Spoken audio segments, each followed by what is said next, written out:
43 and divorced. I'd been swinging hammers in Glendale, Arizona since Reagan was president, but nothing prepared me for what I found beneath Grace Fellowship Church that October morning. I'd volunteered to fix the water damage in the chapel basement mainly because my daughter Haley sang in their youth choir every Sunday. And honestly, I needed something to fill my weekends while she stayed with her mother.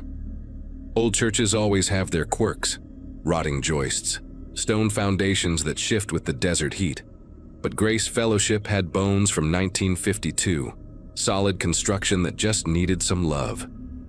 I remember joking with Pastor Daniels about how the original builders over-engineered everything, using twice the lumber any modern code would require. I'd been down in that basement maybe 6 times over the years, usually quick repairs, a burst pipe here, some electrical work there. But this was my first real project since Pastor Whitmore passed away 5 months earlier from that sudden heart attack. Strange how the whole town seemed to age overnight after losing him.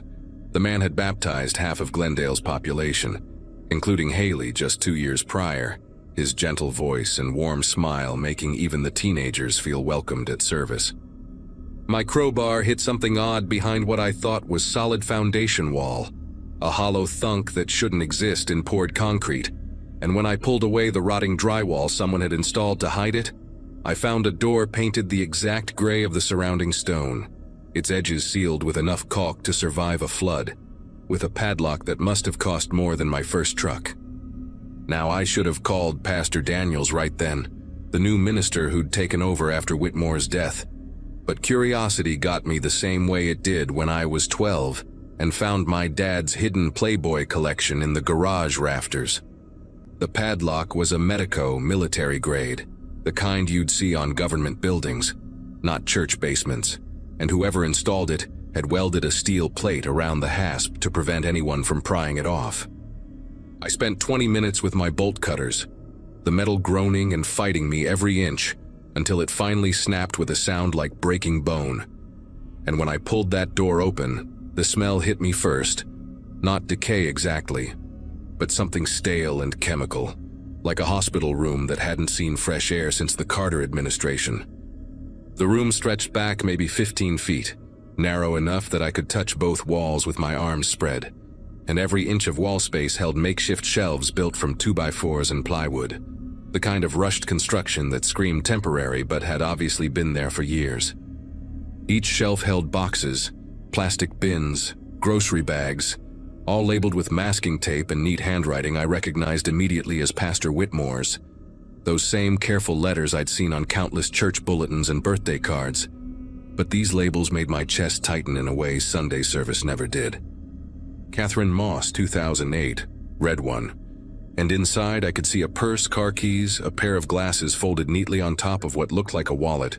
And I remembered Catherine, the dental hygienist who'd cleaned my teeth for 3 years before she supposedly ran off with some man she met online, leaving behind a husband and 2 boys who still attended service every week. My legs felt like water as I reached for another box, Jason Hendricks, 2010. And there sat his high school class ring from Desert Vista, the one his mom had saved 3 months of overtime to buy, still attached to a keychain with a miniature basketball that matched his jersey number, 17. Everyone said Jason got mixed up with dealers from Phoenix, that he'd probably ended up in some desert grave when a deal went bad, but his basketball shoes were right there in that box, the orange Nikes he'd worn to every practice, still caked with gym floor dust. Next to Jason's box sat another smaller one marked Angela Vance, 2009, and I actually had to sit down on the concrete floor when I saw her insulin kit, the purple one with the butterfly stickers her daughter had decorated, because Angela was supposed to have killed herself after her divorce, jumped off some bridge in California, according to the note they found. I counted 23 boxes total, each one a person who'd left Glendale under different circumstances: suicide, affairs, drug problems, family disputes, all the reasonable explanations small towns create when people vanish, and every single one of them had been active in Grace Fellowship before they disappeared. The earliest date I found was 2007, written on a shoebox containing a man's wedding ring and driver's license for Robert Dalton, who'd supposedly abandoned his family after gambling away their savings, though his wife Nancy still brought casseroles to every church potluck, never remarrying, always insisting Bobby would find his way home. Behind the last row of shelves, I noticed the concrete floor had been re-poured in several sections. Amateur work with visible seams, each patch roughly 6 feet by 3 feet, and my contractor's brain immediately recognized the dimensions, even as my mind tried to reject what that meant.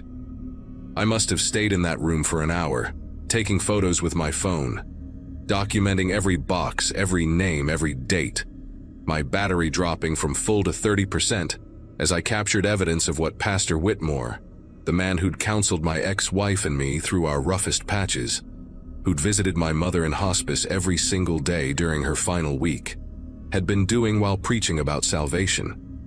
The most recent box had me dry heaving in the corner. Melissa Conway, dated just 4 months ago, a full month after Whitmore's supposed heart attack, and Melissa had left town to care for her sick sister in Nevada, even sent postcards to her book club, though now I wondered who really wrote them. My phone buzzed with a text from Haley, asking if I'd pick her up from practice early, and the normalcy of it. The simple request from my daughter, who'd sat in Whitmore's office for confirmation classes, who'd trusted him completely, made me stumble out of that room like the building was on fire. I called 911 from the church parking lot, watched 3 patrol cars arrive within minutes, then state police within the hour, then FBI by nightfall, the quiet Sunday afternoon transforming into chaos as they evacuated the building and wrapped the entire property in yellow tape. Detective Rivera, a woman with eyes that had seen too much, took my statement 7 different times, each version revealing another horrifying detail, like how several victims had sought counseling from Whitmore for depression before vanishing, or how he'd always volunteered to handle the missing person's prayer requests, standing at that pulpit with tears in his eyes, begging God to return these lost souls to their families. They brought ground-penetrating radar that evening, and by midnight they'd found what the concrete patches were hiding, though Rivera wouldn't tell me numbers, just kept repeating that I'd done the right thing, that I'd given families closure they'd waited years to receive. Word travels fast in a town of 8,000 people, and by Monday morning, Grace Fellowship's congregation had split into 2 camps: those who refused to believe their beloved pastor could harm anyone, and those who suddenly remembered odd moments, strange comments, unexplained absences that now took on sinister meaning. I watched from my truck as Nancy Dalton collapsed outside the police station after they confirmed Robert's remains, her faith in his return finally shattered, while Catherine Moss's husband stood silent with his sons, all 3 wearing expressions of people who'd been grieving wrong for 14 years. The news vans arrived like vultures, parking outside the church, the school, the diner where Whitmore had eaten breakfast every Saturday, their reporters asking how nobody noticed, how an entire community could miss what was happening beneath their feet every Sunday while they sang hymns above. Haley wouldn't talk to me for 3 days after the story broke, just sat in her room with her youth choir photos, staring at the one where Pastor Whitmore had his hand on her shoulder during last year's Christmas concert. And I understood her confusion because I felt it too. How do you reconcile the man who'd held your hand during your mother's funeral with someone capable of keeping trophies from his victims, of standing over their graves while delivering sermons about eternal life, of comforting grieving families while knowing exactly where their loved ones lay buried? Pastor Daniels tried to hold services that next Sunday, but only 40 people showed up in a sanctuary built for 300. And halfway through his sermon about faith being tested, Old Howard Keller stood up and asked the question everyone was thinking: how many more of Whitmore's secrets were still hidden, and who else in church leadership might have known? The investigation revealed that Whitmore had been hunting within his own flock for 15 years, choosing vulnerable members who came to him for guidance, people struggling with addiction, depression, isolation, those whose disappearances could be easily explained away. He'd kept meticulous records in a safety deposit box, written accounts of each killing that the FBI wouldn't release to the public, though Detective Rivera told me privately that he'd believed he was saving them from themselves, delivering them to God before they could damn their souls further, the ultimate perversion of pastoral care. They found evidence of a partner, too, Someone still alive who'd helped move bodies, forge letters, maintain the illusion that victims had simply left town, and the whole community held its breath waiting for that arrest, neighbors eyeing each other with newfound suspicion, wondering who among them had helped create this nightmare. 6 weeks after my discovery, they arrested Whitmore's church secretary, Beverly Thornton, a 70-year-old grandmother who'd worked at Grace Fellowship for 30 years, who'd baked cookies for every youth group meeting, and ran the prayer phone tree with military precision. She'd been the one writing postcards from the dead, keeping their social media active just long enough to establish they'd left voluntarily, scheduling fake sightings in other states through a network of unknowing accomplices who thought they were helping track down wayward souls. The trial dominated local news for months, revealing how she genuinely believed she was helping Whitmore conduct holy work, that these people were chosen by God to transcend their earthly suffering, and watching her testimony was like staring into an abyss where faith and madness became indistinguishable.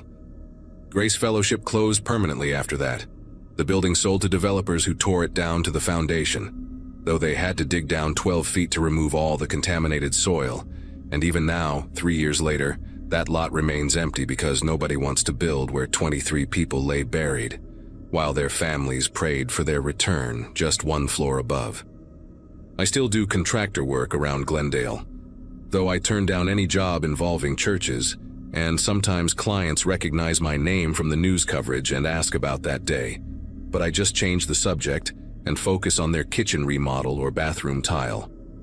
Haley switched to a school choir in Phoenix after everything happened, drives the extra 40 minutes rather than sing anywhere that reminds her of Grace Fellowship, and we never talk about the 2 years she spent in Whitmore's youth group, though I notice she keeps her bedroom door locked now, something she never did before.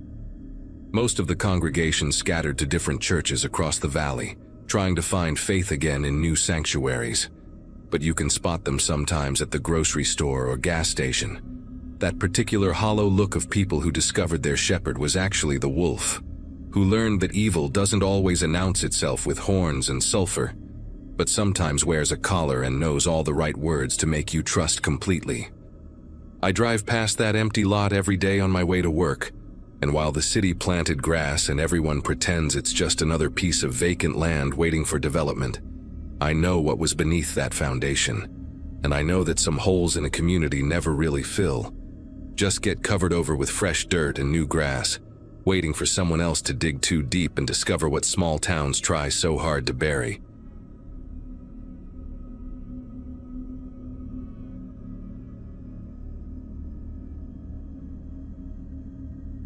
"11 years of appraising foreclosed properties teaches you to read a house before you even step inside, and that farmhouse outside Snowflake was screaming at me from the moment I pulled up the dirt road leading to it.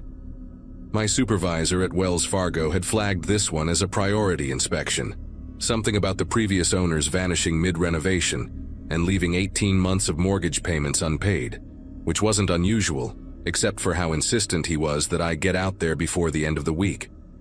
The GPS kept recalculating as I drove deeper into the high desert, past the last cell tower that would give me any signal, until finally I saw the property marker the bank had described, a rusted mailbox with no name or number, just scratches in the metal that might have been letters once. Coffee cold in my cup holder, paperwork sliding around the passenger seat every time I hit a pothole. I kept thinking about how these remote properties always had stories nobody wanted to tell. Property inspection sounds boring until you realize you're usually the first person to enter these abandoned places in months, sometimes years, walking through someone else's failed dreams with a clipboard and a camera. The farmhouse looked too clean for a repo, solar panels still gleaming on the roof, generator humming softly behind the main structure, and fresh tire tracks in the dirt that definitely weren't mine. I grabbed my gear from the truck, noting how the 12 acres of scrubland had been partially cleared in strange patterns, almost like someone had been digging irrigation channels but gave up halfway through, leaving these long trenches that ran from the house toward the hills. Inside, the smell hit me first, not decay or mold like most repos, but something chemical and sharp, like a hospital mixed with fresh concrete, and every room had been modified with new electrical outlets, reinforced floors judging by the sound of my footsteps, and those Ethernet cables snaking along the ceiling that seemed to disappear into the floor at regular intervals. My inspection routine usually took 2 hours max, but I found myself moving slower through this place, taking more photos than necessary because something about the modifications didn't add up to any normal renovation plan. The kitchen had been gutted and rebuilt with commercial-grade ventilation, the kind you'd see in a restaurant, but the dining room had been converted into what looked like a server room, racks of battery backups still blinking green even though the power should have been cut months ago. I followed one of the Ethernet cables through a hole drilled in the floor, which led me to the basement door. Except this house shouldn't have had a basement according to the original blueprints I'd pulled from county records. The door was steel, industrial grade with a magnetic lock that had somehow stayed engaged, despite the supposed power outage, and when I pushed against it, I heard the soft click of it releasing, like it had been waiting for someone to try. The basement wasn't on any of the plans, which meant it was built without permits, probably why the bank wanted this inspection done quickly before county inspectors started sniffing around. I descended concrete stairs that were too new to be original, my phone's flashlight catching fresh tool marks on the walls where someone had carved this space out of solid desert hardpan. Had to have taken months of work with serious equipment. At the bottom, a hallway stretched in both directions, lined with more steel doors, each one marked with a date written in pencil on the frame, going back 3 years, and the chemical smell was stronger here, mixed with something else, like old clothes and perfume and fear all rolled into one. The first door I tried opened into a room about 10 by 10 feet, concrete walls, concrete floor, a single LED panel in the ceiling still running on what must have been battery power, and in the corner, stacked neat as you please, were suitcases, purses, wallets, car keys, and cell phones, dozens of them, all different brands and styles, arranged like someone was cataloging them. I picked up one of the wallets, hands steady even though my mind was racing, and found a driver's license for a woman named Bethany Cromwell from Phoenix, reported missing 14 months ago according to a news article I'd seen while scrolling through my phone during lunch breaks. Another wallet belonged to James Park from Flagstaff, disappeared 2 years back on a camping trip, and suddenly, I was looking at maybe 40 or 50 people's belongings, all organized by type, all documented with little tags showing dates and locations. My camera was still hanging around my neck, but taking photos seemed wrong somehow, like I'd be complicit in whatever had happened here. Yet I forced myself to document everything because this was evidence now, not just some repo inspection, and somewhere above me that generator kept humming, keeping power flowing to something down here that needed to stay running. The second room was worse because it had surveillance equipment, monitors stacked on metal shelving, all dark except for 3 that showed grainy green night vision footage of different parts of the property, including my truck parked outside. The cameras were still active, recording to a bank of hard drives that clicked and whirred in the silence, and I could see timestamp overlays showing the current date and time, which meant someone had been maintaining this system recently, probably within the last few days judging by the dust patterns on the desk. One monitor showed a view I didn't recognize at first, then realized it was looking up from underground, through some kind of periscope or hidden camera, watching the road I'd driven in on, and another showed what looked like the inside of one of those trenches I'd seen outside.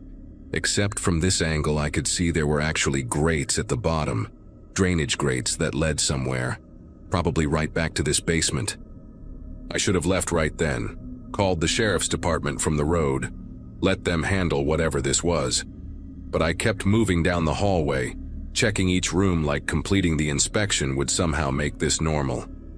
The third room had clothing, all cleaned and folded, arranged by size and gender, and the fourth had boxes of medications, prescription bottles with the labels torn off but the pills still inside, hundreds of bottles sorted into clear plastic bins. Room 5 stopped me cold because it wasn't empty like I expected.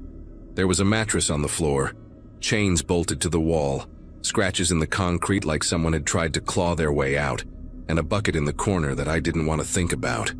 The smell was different here too, human and recent, maybe a week old at most.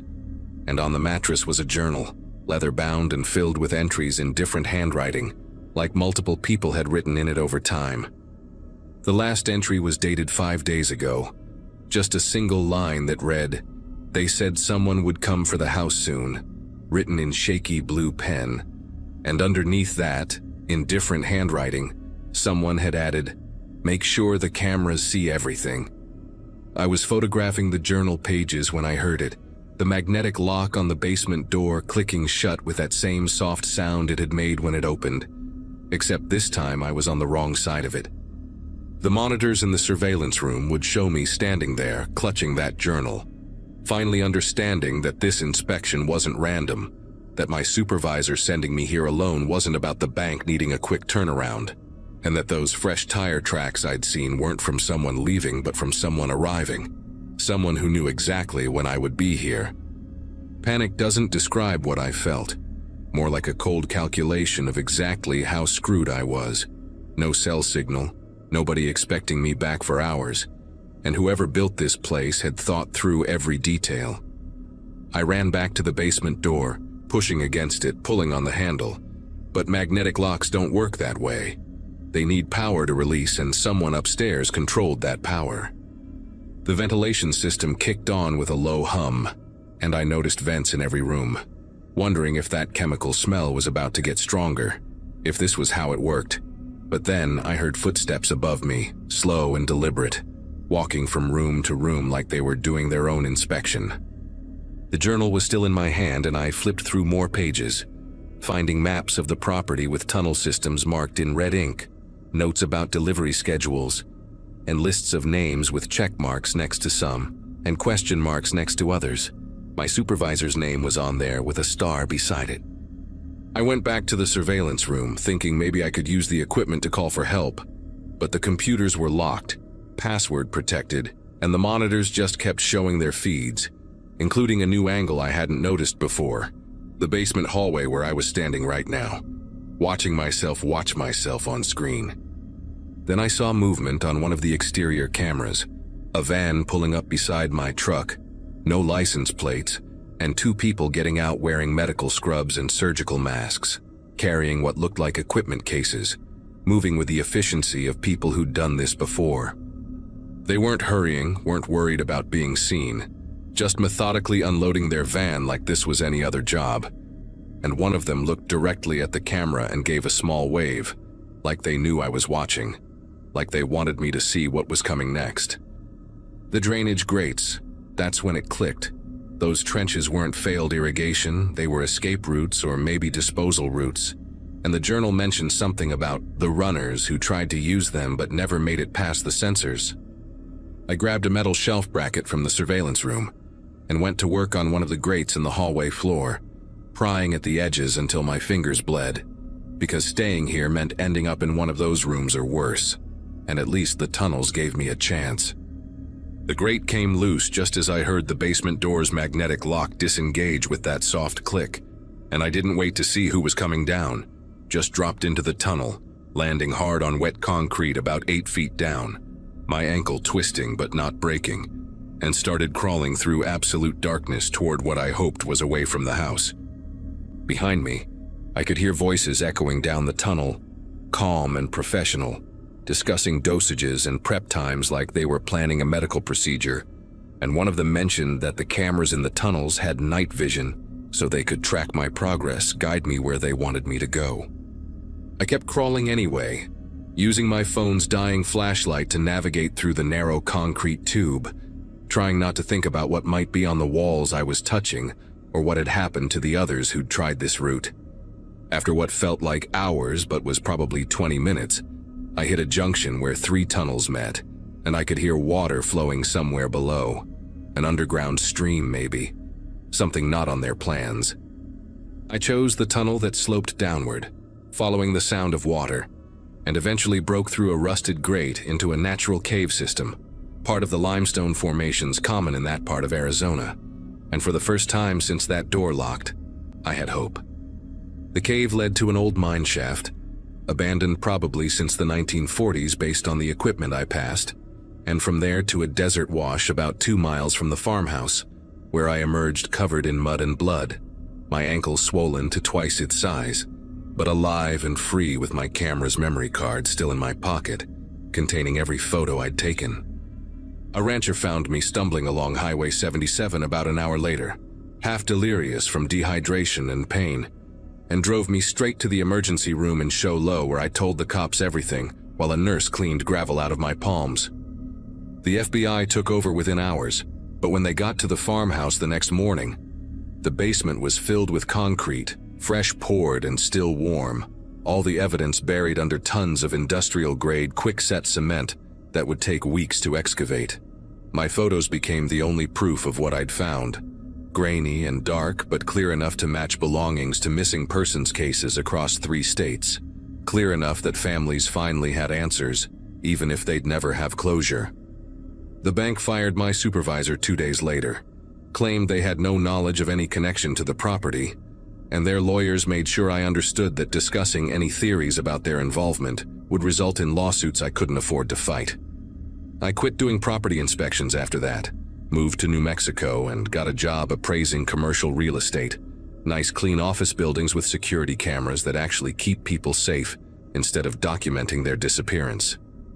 The FBI says they're still investigating, that the property's been seized as a crime scene, but I check the news every few months and nothing ever changes. No arrests, no updates. Just that farmhouse sitting empty in the desert while somewhere those people in medical scrubs are probably setting up another basement, another system, another trap for someone who thinks they're just doing their job. Sometimes at night I dream about those tunnels, about crawling through darkness while voices echo behind me, discussing medical procedures, and I wake up checking my apartment door to make sure it still opens from the inside, that the lock isn't magnetic, that I can leave whenever I want, because that's something you never stop checking once you've been on the wrong side of a door that won't open.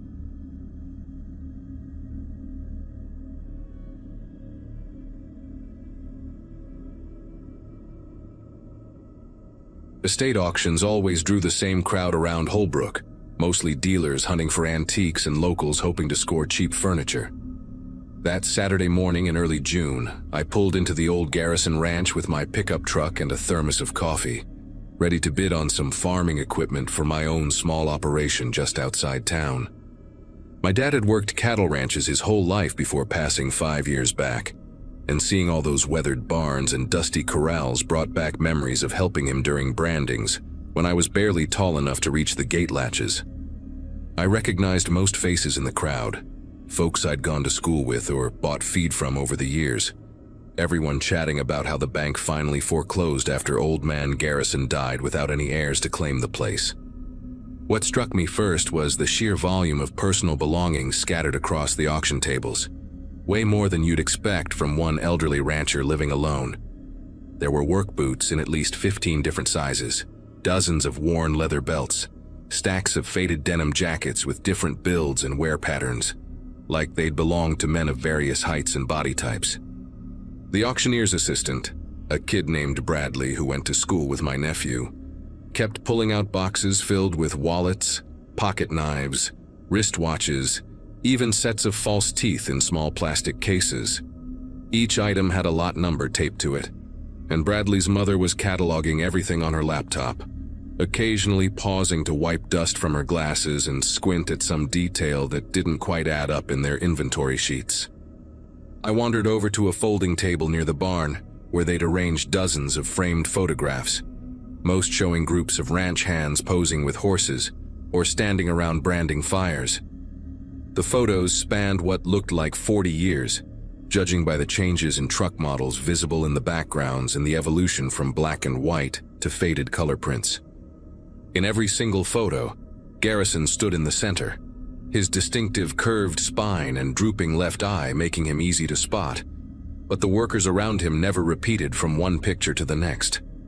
Not one familiar face carried over between seasons, which seemed impossible given how ranch work usually went, where good hands stayed on for years and built relationships with the livestock and the land.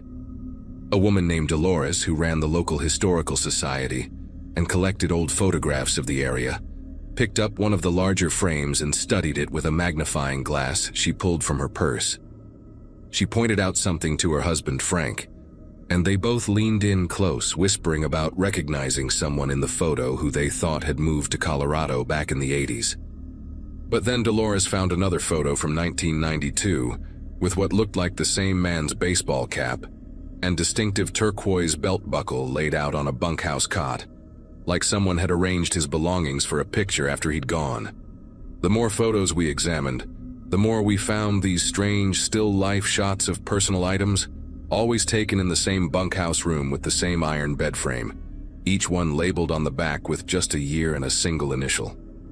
Bradley's mother suddenly stood up from her laptop, her face pale as she called the auctioneer over to look at something on her screen. She'd been cross-referencing the wallet contents with her database, finding driver's licenses and ID cards stuffed behind old receipts and worn dollar bills. The names meant nothing to most of us, but she recognized one from a missing person report her sister had filed back in 1987, when her husband never came home from what he'd said was a temporary ranch job. The auctioneer, a heavy-set man named Gordon who'd been running estate sales in the area since before I was born, immediately stopped the bidding and pulled out his cell phone to call the sheriff's office. While we waited for the deputies to arrive, more people started examining the personal effects with a different kind of attention, no longer looking for bargains, but for answers. Frank found a high school class ring from Winslow, dated 1979, with the initials T and W etched inside the band. A rancher's wife named Carol discovered a leather wallet with a photo of 3 young kids tucked behind a cracked driver's license, the expiration date still 2 years away from today. The mood shifted from excitement about good deals to a heavy, uncomfortable silence as everyone began to realize these weren't just forgotten belongings from workers who'd moved on to other jobs. 2 sheriff's deputies arrived within 20 minutes, followed by a detective I recognized from when she'd investigated a cattle theft case at my neighbor's place last year. Detective Shirley Watts took one look at the tables full of personal items and immediately called for backup and a forensics team from Phoenix. She asked Gordon to show her any paperwork related to the estate, and he produced several boxes of documents from his van, including decades of employment records that Garrison had kept in meticulous detail.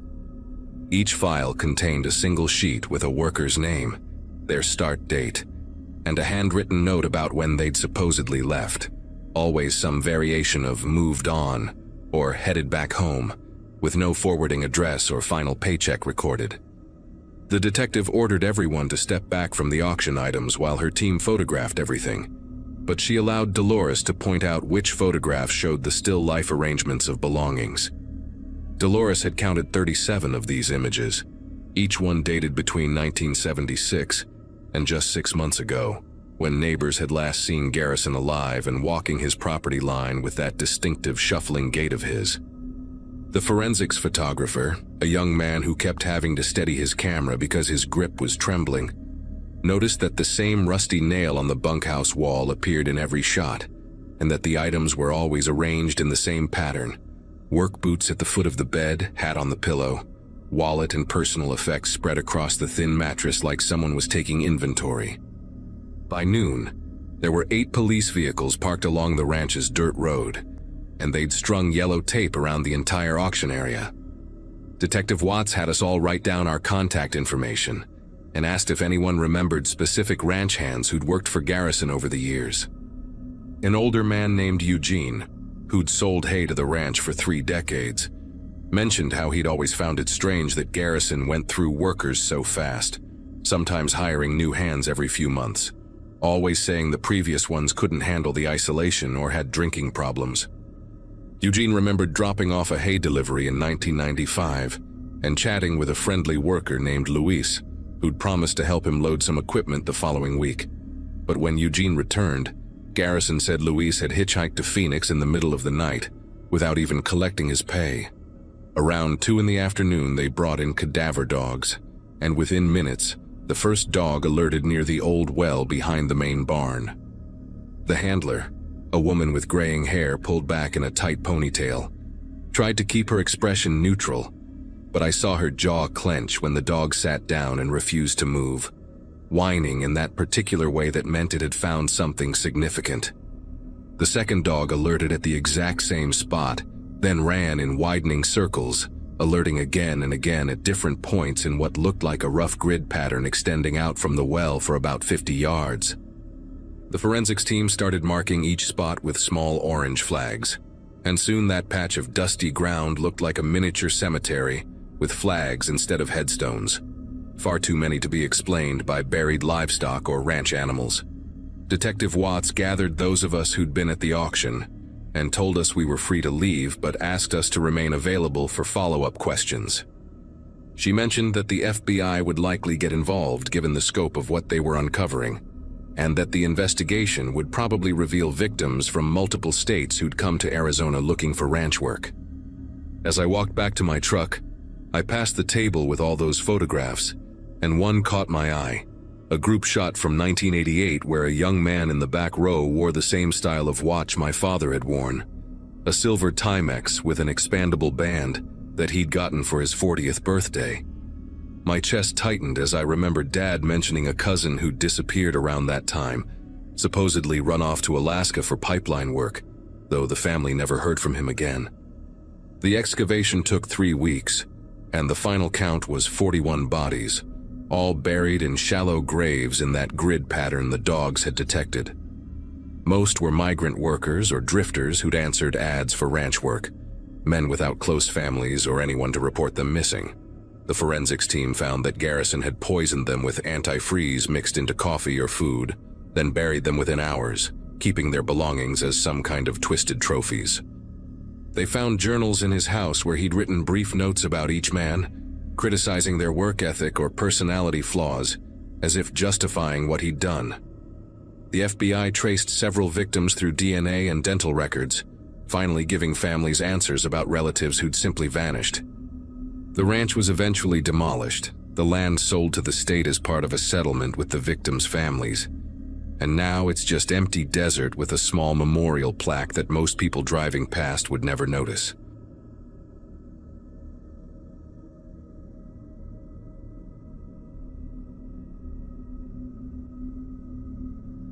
"6 months into wearing the badge, and you start recognizing patterns on the desert highways. Same truckers making their weekly runs, same spots where teenagers race their pickups on Friday nights, same mile markers where coyotes dash across the asphalt chasing jackrabbits. My patrol route from Wickenburg to Salome had become as familiar as my own driveway, 87 miles of Arizona State Route 60 that I could navigate with my eyes closed. That particular night in early September, the thermometer on my cruiser still read 94 degrees at 11 p.m., and the radio had been quiet for nearly 2 hours, except for dispatch checking in every 30 minutes like clockwork. I'd just passed mile marker 43 when I spotted the lights ahead, maybe half a mile up where the highway curves slightly near Centennial Wash. Red and blue strobing against the desert darkness, multiple vehicles arranged in what looked like a checkpoint formation. Strange thing was, nobody had mentioned any DUI operations scheduled for that night, and I would have been notified since this fell directly in my patrol sector.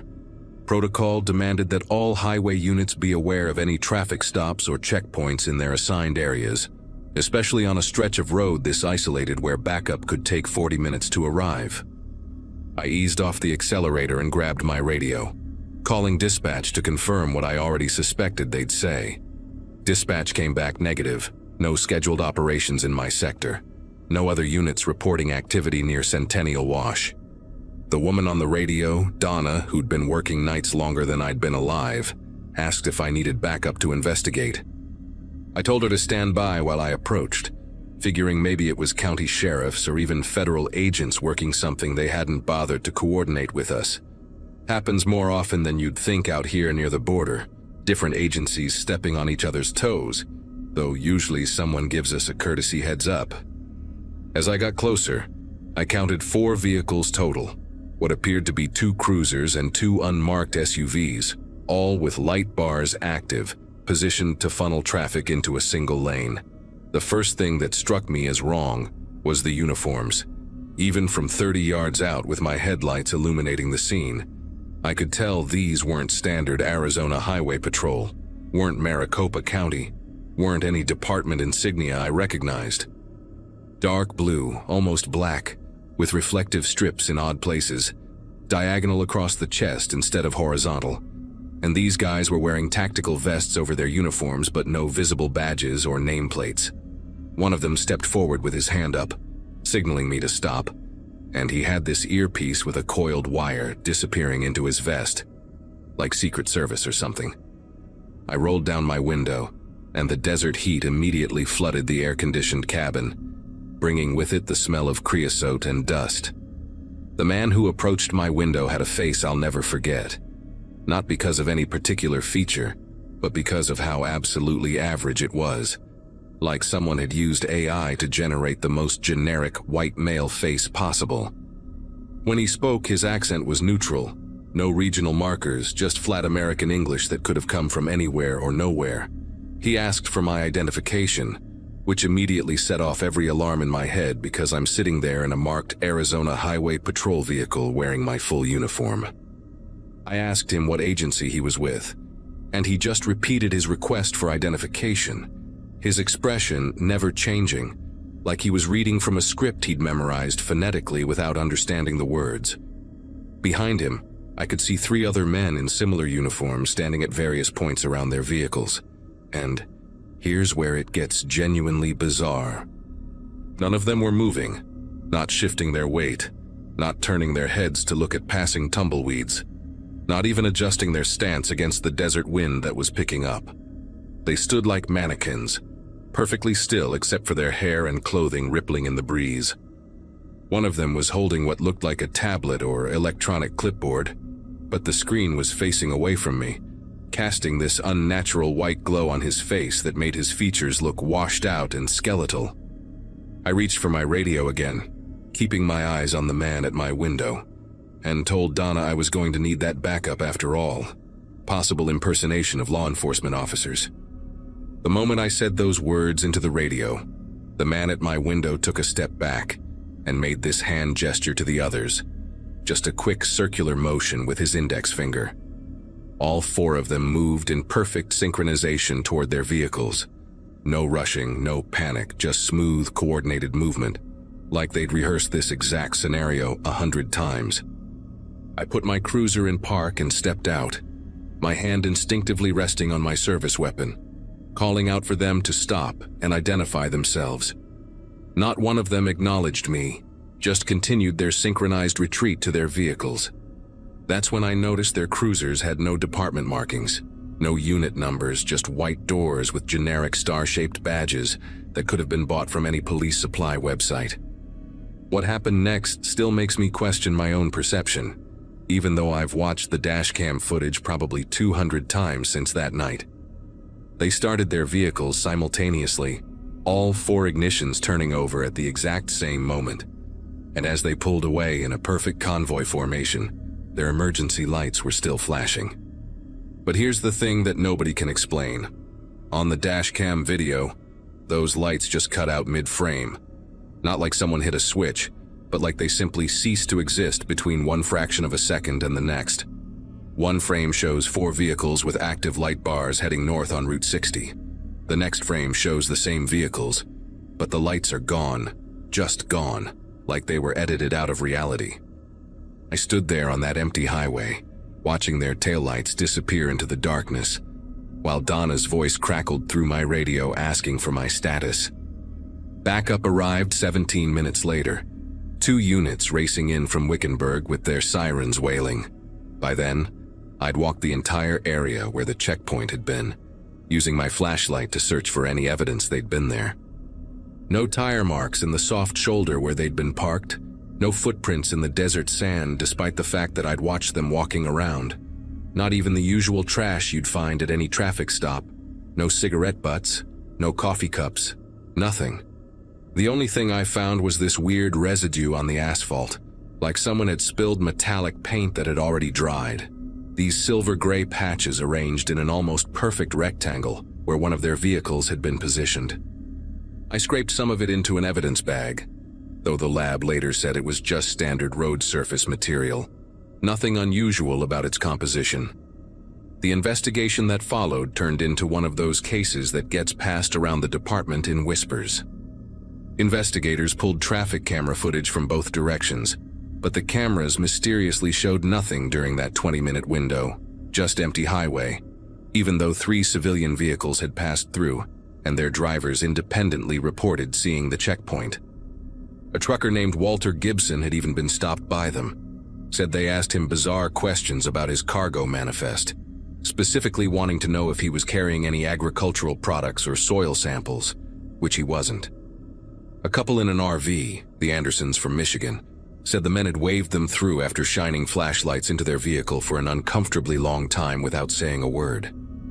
All 3 witnesses described the same thing: dark uniforms, no proper identification, and something fundamentally wrong about how these men moved and spoke. 2 weeks after the incident, things took an even stranger turn. The FBI showed up at our station, not the Phoenix field office guys we sometimes work with, but agents from somewhere back east who wouldn't specify which division. They confiscated all the evidence, including my dash cam footage, though I'd already made personal copies like any smart cop would do. They interviewed me for 6 hours straight, asking the same questions over and over, particularly about the exact wording the fake officers used, their physical descriptions, and whether I'd noticed any unusual electromagnetic interference with my equipment. They seemed especially interested in the timing, down to the second, of when those emergency lights vanished from the video. Before they left, they made it clear this was now classified as a federal matter, and any further discussion about the incident could be considered interference with an ongoing investigation. Since then, I've heard through unofficial channels about similar incidents in Nevada, Utah, and Eastern Oregon, always on isolated highways, always late at night, always with the same profile: fake law enforcement, synchronized movements, bizarre questions about agricultural products or geological samples, and evidence that just doesn't add up. The truckers have started warning each other on their CB channels, calling them the phantom checkpoints, though most people think it's just another urban legend like the black-eyed kids or the vanishing hitchhiker.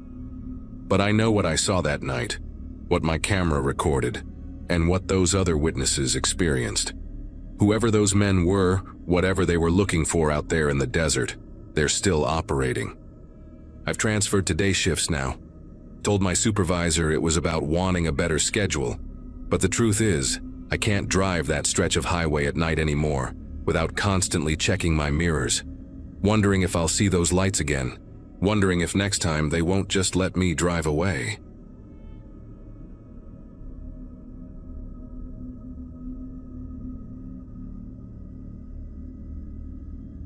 January in Bisbee meant 2 things: tourists gone and weather that could turn mean without warning.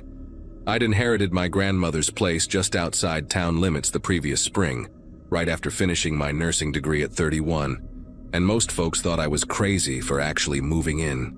A single woman living alone 40 minutes from the nearest neighbor, they said, shaking their heads at the pharmacy or the grocery store. But after 7 years of cramped apartments and roommates who never cleaned their dishes, that little adobe house nestled against the Mule Mountains felt like freedom itself.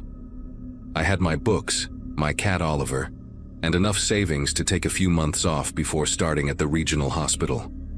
What I didn't have, as I would learn that night, was any real understanding of why my grandmother had installed so many locks on her doors, or why she'd spent her last years writing those strange letters to the sheriff about lights in the hills. That particular evening started like any other winter night in southern Arizona, cold dropping fast once the sun disappeared behind the mountains, wind picking up and making the old wooden window frames rattle. I was making dinner, just some pasta and sauce from a jar, when I noticed the first snowflakes drifting past the kitchen window. Snow in Bisbee wasn't unheard of, but a real storm was rare enough to make me stop and watch.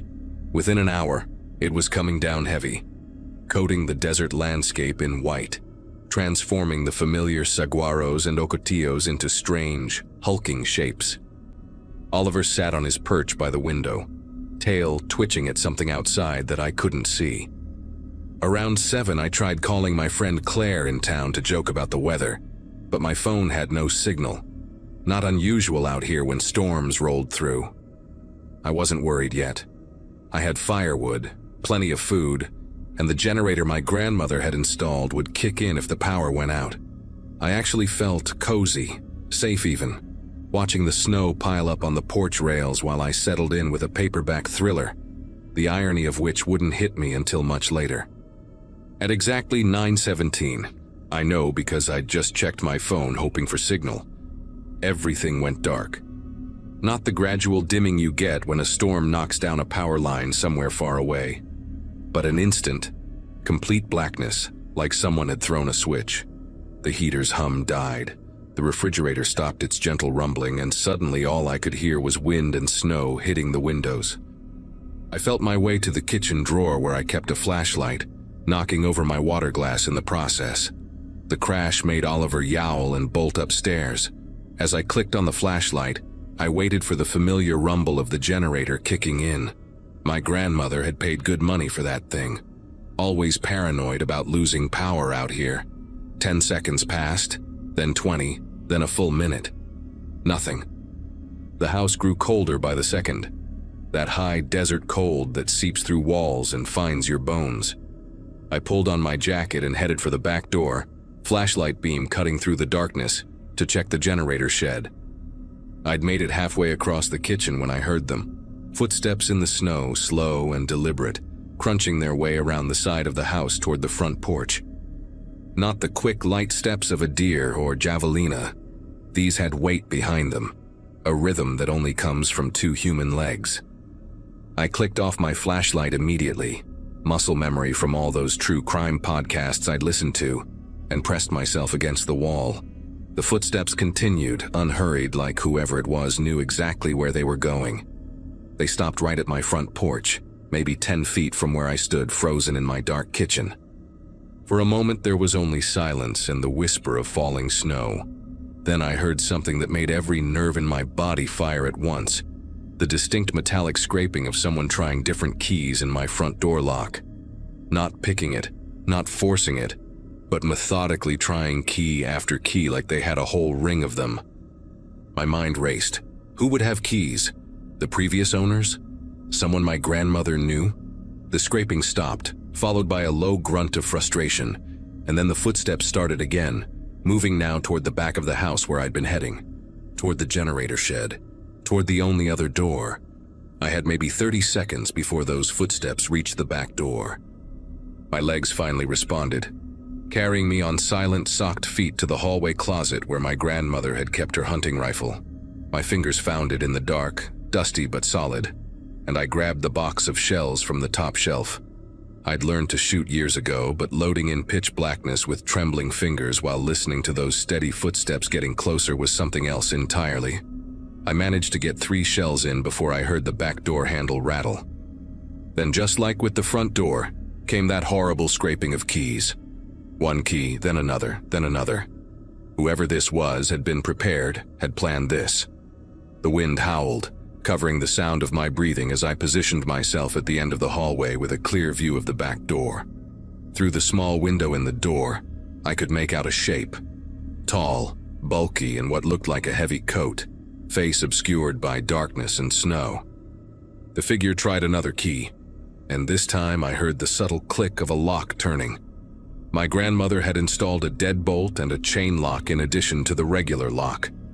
The doorknob turned, and the door pushed inward an inch before catching on the chain. The figure didn't curse or kick the door, or do any of the things a frustrated burglar might do. Instead, they pulled something from their coat.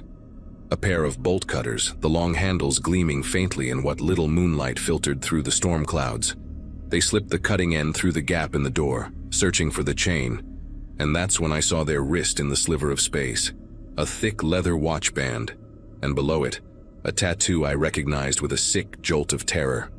3 mountain peaks with a sun rising behind them. I'd seen that tattoo before, several times actually, on the arm of a man named Clayton who ran the hardware store in town. The same man who'd helped me change the locks when I first moved in.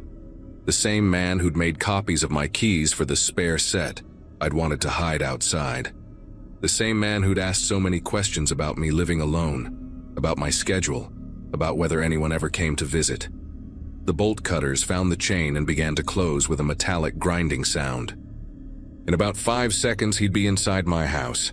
I raised the rifle and pumped a round into the chamber, the sound unmistakable even through the door and the storm. The bolt cutters stopped moving instantly. For 3 heartbeats, neither of us moved. Him on one side of the door with his arm still through the gap, me on the other with the rifle aimed at chest height. Then his arm slowly withdrew, pulling the bolt cutters back through. I heard his boots shift in the snow, and when he spoke, his voice was different from the friendly hardware store owner I thought I knew. Lower, rougher, with an edge that made my skin prickle. "Now, there's no need for that," he said, almost conversationally, like we were discussing paint colors instead of him breaking into my home. "I just wanted to check on you in the storm. Power's out all over town. Got worried when I saw your place go dark." The casualness of the lie made my anger spike through the fear. "Get off my property, Clayton," I called back, surprised at how steady my voice sounded. "I know you cut my power line. I know you've been watching me." There was a pause, then a low chuckle that seemed to come from deep in his chest. "Your grandmother said the same thing, you know. Always so paranoid. Always thinking someone was out to get her. Shame what happened to her in the end." My finger found the trigger as pieces clicked together in my mind. My grandmother's death had been ruled natural causes, heart failure in her sleep, but she'd been healthy for her age, still gardening and hiking the week before she died. She'd been writing those letters to the sheriff about someone watching her house, about lights in the hills at night, about feeling unsafe. The sheriff had dismissed it as an elderly woman's paranoia, but what if she'd been right all along? What if Clayton had been doing this for years, watching women who lived alone, waiting for the right moment? "What did you do to her?" I demanded, keeping the rifle trained on the door. He didn't answer directly, but I heard him moving, his boots crunching through snow as he walked along the back of the house. He was heading toward the cellar doors, old wooden panels that led to the crawl space under the house. I'd never gone down there. My grandmother had kept them padlocked, said it was just full of spiders and old junk. But now I remembered something else. She'd mentioned once that the previous owners had connected the cellar to the house through a trap door in the pantry, for tornado safety back in the 50s. If Clayton knew about that connection, if he had keys to the padlock too, he could get inside without going through either door. I ran to the pantry, nearly tripping over Oliver, who'd come downstairs to investigate. The cat hissed at something I couldn't see, his fur standing on end, then bolted back upstairs. My flashlight beam swept across the pantry floor until I found it, a square outline in the floorboards, painted over but visible if you knew where to look. I grabbed a heavy cast iron skillet from the shelf and placed it on top of the trap door, then added a sack of flour and everything else heavy I could find. It wouldn't stop him, but it would slow him down and make noise if he tried to come through. From somewhere beneath the house came a metallic clank, then another. He was in the cellar. I could hear him moving around down there, searching for something. The trap door under my makeshift barricade creaked slightly, testing. Then silence. Long, stretching silence that made my ears ring. I stood there in the dark pantry, rifle ready, listening to my own heartbeat and waiting for his next move. That's when I heard something that confused me at first. The generator suddenly roaring to life outside, flooding the house with light. Every bulb blazed on at once, blindingly bright after so much darkness. But that made no sense. Why would he fix the power he'd cut? Then I understood, and the realization hit me like ice water. He wanted the lights on so he could see me from outside. All those windows I'd never thought to cover with curtains because there were no neighbors to worry about. Now they were like a stage, displaying my every movement to someone standing in the darkness beyond.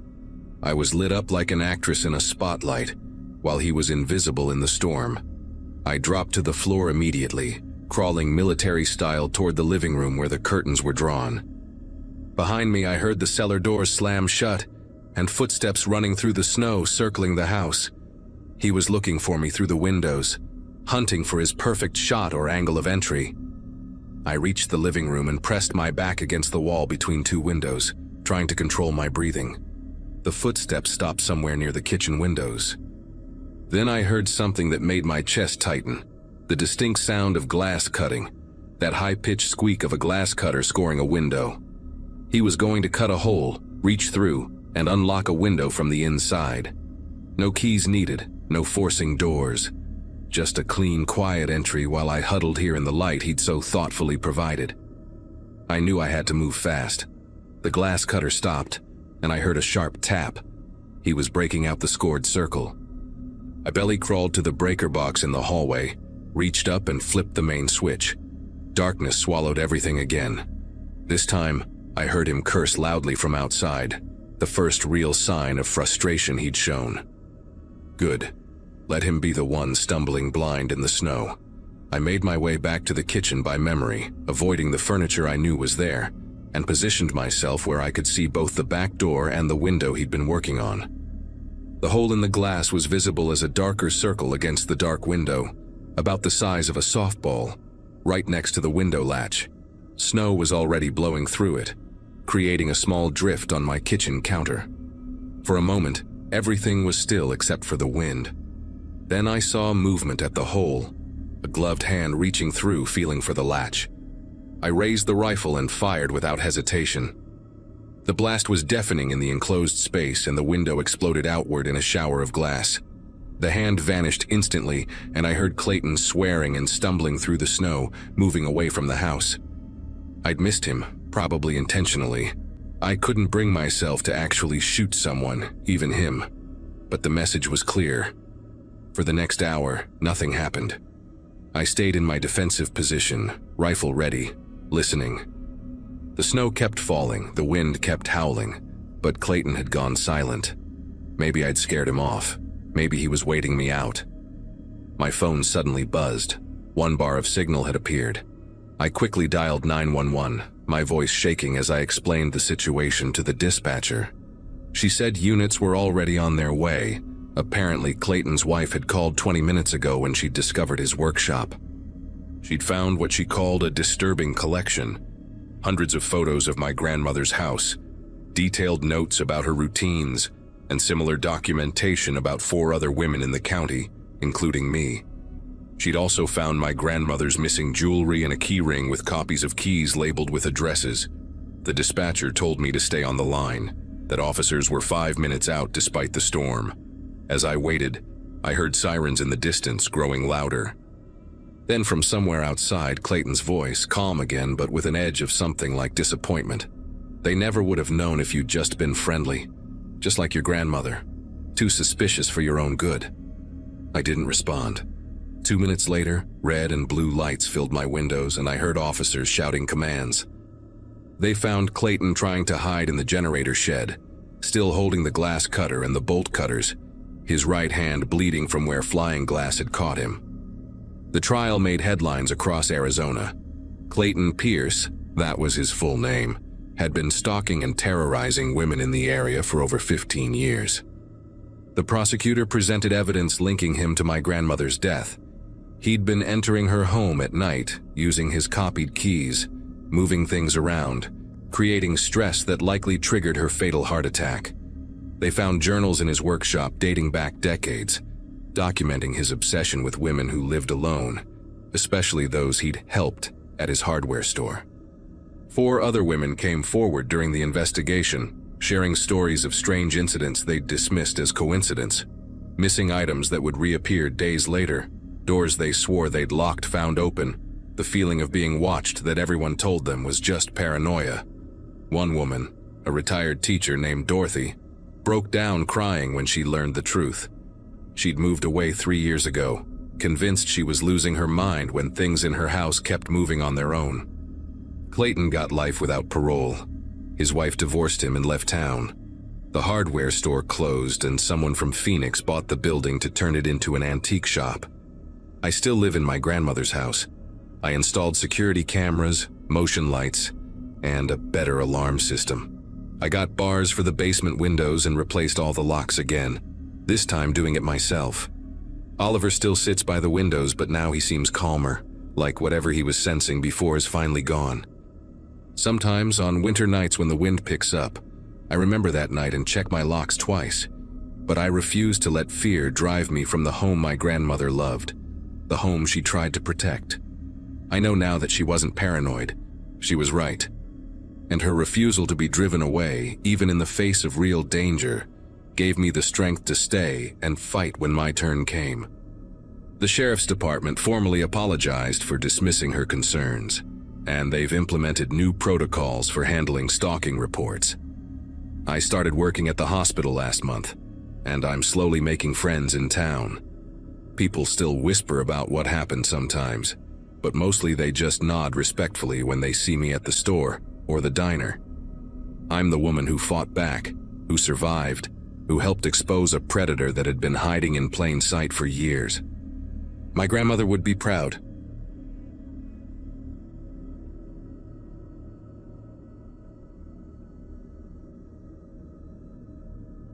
Dust devils twisted across the dead alfalfa fields like angry ghosts the morning I signed the papers at county records.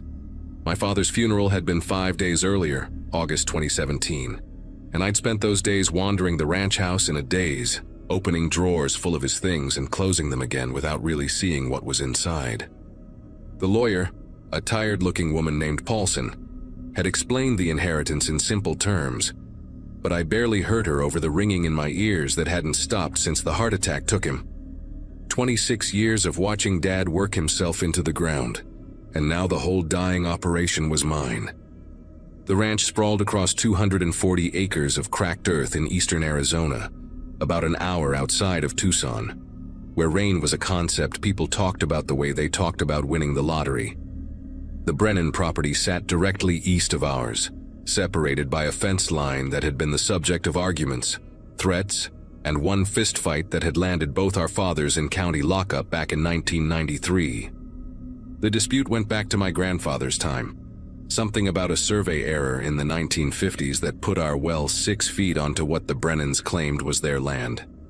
Dad had shown me the original survey maps 100 times, his finger stabbing at the faded lines, insisting we were in the right. But Thomas Brennan, the patriarch next door, had his own maps, his own surveyor's report from a different year, and his own absolute certainty that we'd been stealing his water for 3 generations. I'd grown up watching the 2 old men glare at each other across that fence, their hatred thick enough to taste in the dry air. When Thomas's son Kevin took over their operations after the old man's stroke, things got worse instead of better. Kevin was my age, maybe a year older, and he'd inherited his father's rage along with the land. We'd gone to the same high school, sat in the same classrooms, and never spoken a single word to each other that wasn't an insult. The whole valley knew about the Brennan-Sullivan feud, knew to stay clear when either family came to town, knew that bringing up the subject in conversation was like lighting a match near a gas leak. The well ran dry on a Wednesday morning in late August, 3 weeks after I'd buried Dad. I turned the kitchen faucet and got a coughing sputter, then nothing but air hissing through the pipes. My first thought was mechanical failure, maybe the pump finally giving up after decades of constant use. But when I walked out to check the wellhead, I found the gauge reading showed the water table had simply dropped below the pump's reach. The drought had been brutal that summer, the worst anyone could remember, with temperatures pushing 115 degrees day after day and not a cloud in the sky since April. But our well had always been deep, one of the best in the valley, fed by an aquifer that Dad swore would outlast us all. Seeing it dry felt like losing him all over again, like the land itself was dying now that he wasn't here to fight for it. I spent that entire day calling well drilling companies, getting estimates that made my stomach hurt, trying to figure out how I was going to afford to drill deeper when the ranch account was already bleeding money. The Brennan well was still running. I could see Kevin's irrigation system going full blast the next morning, water arcing across his fields in silver streams, while my crops withered in the heat. He was standing by his fence line when I drove past, arms crossed, watching me with this expression that made my jaw clench so hard my teeth hurt. We didn't wave, we didn't acknowledge each other, but I saw the satisfied look on his face, the way his mouth curved just slightly, and I understood that he was happy my well had failed. That night I couldn't sleep, lying in Dad's bed because I hadn't been able to bring myself to move into it permanently, staring at the ceiling fan turning lazy circles and thinking about that smug look on Kevin's face. Around 2 in the morning, I got up and went into Dad's office, a cramped room off the kitchen that smelled like cigarette smoke and old paper. I started going through his files, looking for something, anything that might help me figure out what to do. That's when I found the notebook, shoved in the back of the bottom drawer underneath a stack of tax returns from the 80s. The notebook was small, the kind with a black cover and graph paper inside, and every page was filled with my grandfather's handwriting. I recognized it from old letters I'd seen, that cramped, angular script that slanted hard to the right. Most of it was measurements and calculations, boring stuff about water table depths and drilling costs, but about halfway through I found an entry dated March 1959 that made me read it 3 times to make sure I wasn't misunderstanding. My grandfather wrote that he and Thomas Brennan's father, William, had made a deal. William had a gambling problem, owed money to some dangerous people in Phoenix, and he'd come to my grandfather desperate. The deal was simple. William would claim the survey was wrong, would insist our well was on his land, would start the dispute publicly. In exchange, my grandfather would loan him $8,000, no interest, to be paid back over 10 years. The beauty of it, my grandfather wrote, was that the argument would keep property values low, keep outsiders from buying up land in the valley, keep things the way they'd always been. Both families would benefit from scaring off developers and speculators who'd been sniffing around since the war ended. But then, I turned the page and found the entries from 1961, and my hands started shaking so bad I almost dropped the notebook. William Brennan had stopped making payments after the first year. My grandfather had confronted him, and William had laughed, said the deal was off, said he'd keep up the property line dispute anyway because it gave him leverage. Then came the entry from November 1961. Just 3 lines in my grandfather's handwriting. William won't listen to reason. Settled it tonight. Thomas doesn't know what his father was. I sat there in that office with the notebook open in my lap, the air conditioner rattling in the window, trying to understand what I was reading. William Brennan had disappeared in November 1961. Everyone in the valley knew the story because it had been the biggest news for years. He'd supposedly left town with some woman he'd been seeing, abandoned his family, never came back. Thomas had been 17 when his father vanished, had grown up believing the man was a coward who'd run off. But my grandfather's words kept repeating in my head, settled it tonight. The implications were slamming into me one after another, and I felt sick. I spent the rest of that night reading every page of the notebook, finding more fragments that painted the full picture. My grandfather had buried William Brennan somewhere on our property, had maintained the feud with Thomas to keep him angry and distant, had passed that hatred down to my father without ever telling him the truth. The final entry, dated 1984, was written in shaky handwriting, clearly near the end of my grandfather's life. Never told Michael the real reason. Let him think it's about the survey. The boy Thomas grew into a hateful man, which makes this easier. Sometimes I wake up and think I hear William calling from the ground. Getting old makes a man remember things he'd rather forget. The well runs deep, deeper than anyone knows. I read that line about the well 5 times, feeling something cold settling in my chest. Our well, the well that had just run dry. The well that Dad had always said was the deepest in the valley, drilled by my grandfather himself in 1962, the year after William disappeared. The timing was too perfect, too convenient. I walked outside even though it was still dark, walked across the yard to the wellhead, stood there looking at the concrete pad and the pump housing while the sky started turning gray in the east. When the sun came up, I called a drilling company out of Tucson and told them I needed to drill deeper. Cost be damned. The crew showed up 2 days later, 3 guys in a truck with a rig that looked like it had been used to drill wells since the 70s. The foreman, a weathered man named Vincent with sun-damaged skin like old leather, asked me how deep I wanted to go. I told him to keep drilling until we hit water again, whatever it took. They started work that afternoon, the drill bit chewing into the earth beside the old well, the noise echoing across the valley like a scream.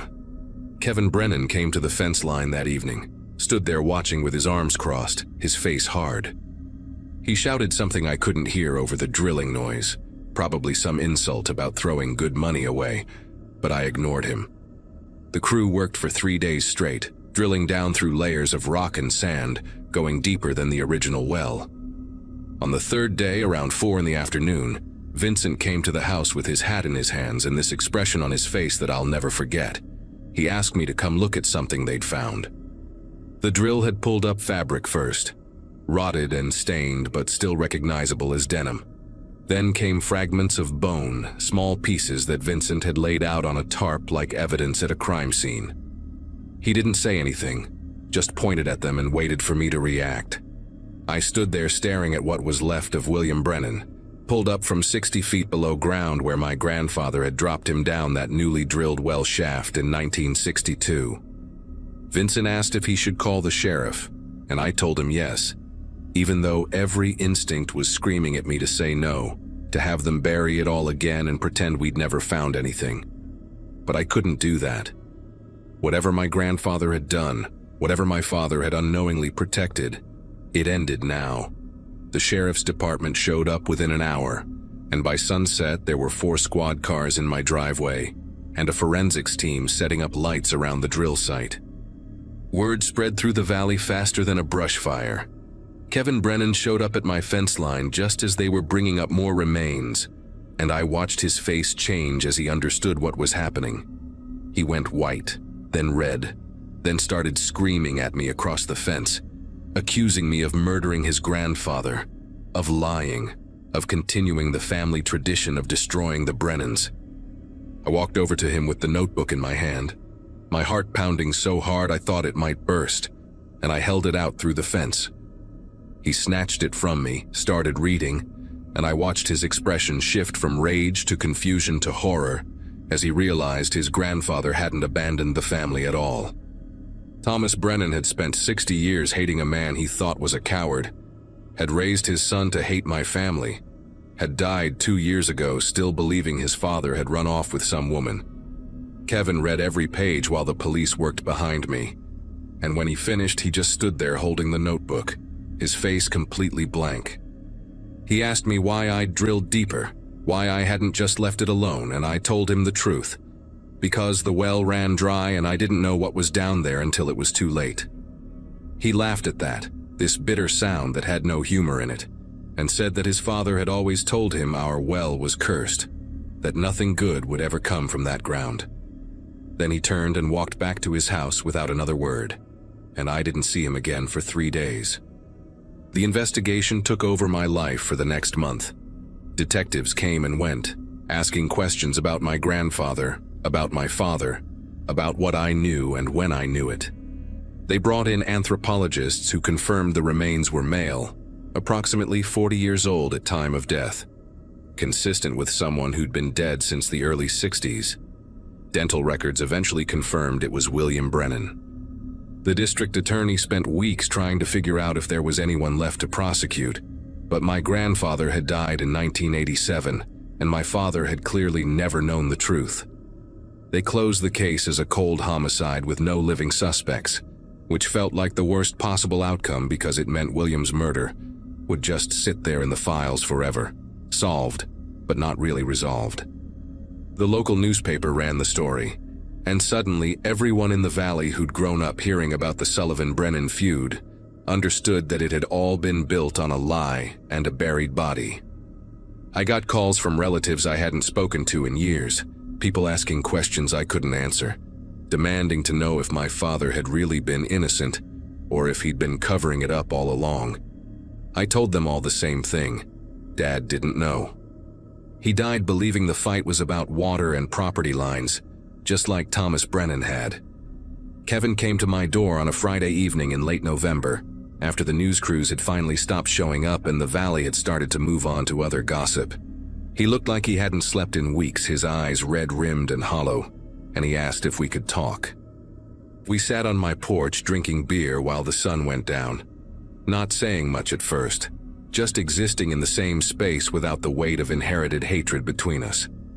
He told me his mother had taken the news hard, that she'd spent 60 years married to Thomas, believing her father-in-law was a deadbeat who'd abandoned his family, and now she had to grieve for him all over again as a murder victim.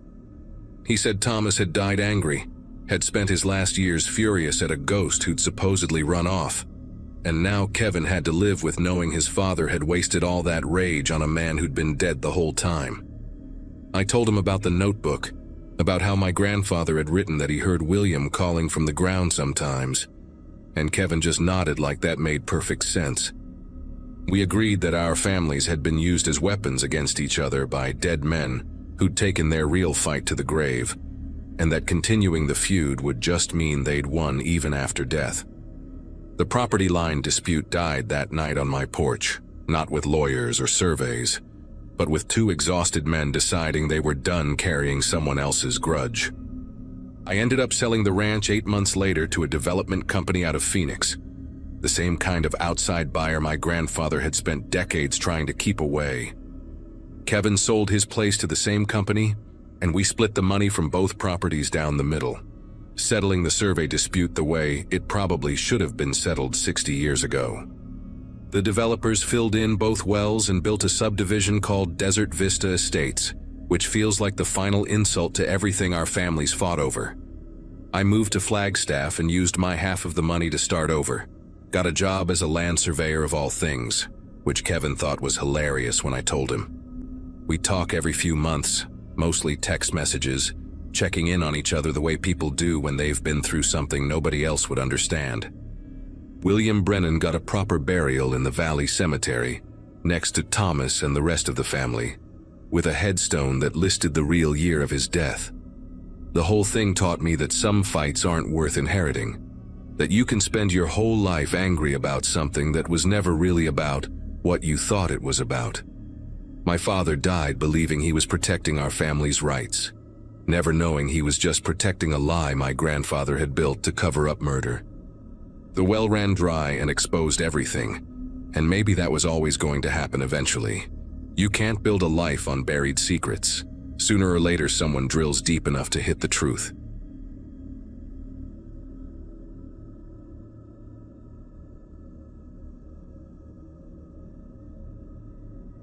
People around here like to say our town never changes, but that is not true. It just hides its cracks better than most places. I have lived in the same small patch of Arizona dust my whole life, waiting tables at the diner on Main Street, raising my son on tips and long shifts. Everyone knows everyone, or at least thinks they do. When Miss Laura, the elementary school teacher every kid adored, vanished, the quiet we were used to turned into something else entirely. It was not silence anymore. It was a kind of listening, like the whole town was holding its breath. Miss Laura had taught half the town's children, including mine. She was the type who stayed late decorating bulletin boards and wrote birthday notes for every student. When she disappeared one night after leaving the school parking lot, people flooded the diner with rumors. Some said she ran away. Others whispered about a man she was seeing. But what struck me most was how the police chief, Patrick, handled it. Distant, rehearsed, too calm for a man who used to panic when a dog went missing. Patrick and I had grown up together. He was the kind of boy who rescued stray cats and fixed people's bikes for free. We used to skip rocks at Miller Lake and talk about how we would both leave someday. I never did, and neither did he. He married young, joined the force, and climbed to the top. After Laura's disappearance, I watched him on the news, standing near the school's flagpole, telling everyone they were doing everything possible. I could tell he was lying. Not because of what he said, but because of how he said it, like the words were something heavy he was forced to carry. A week later, the diner got busier. Journalists came through asking questions, and locals came for comfort food and gossip. That is when I overheard something that made my stomach twist. One of the deputies mentioned finding Laura's phone near the river but being told not to log it officially. He caught my eye mid-sentence and went quiet.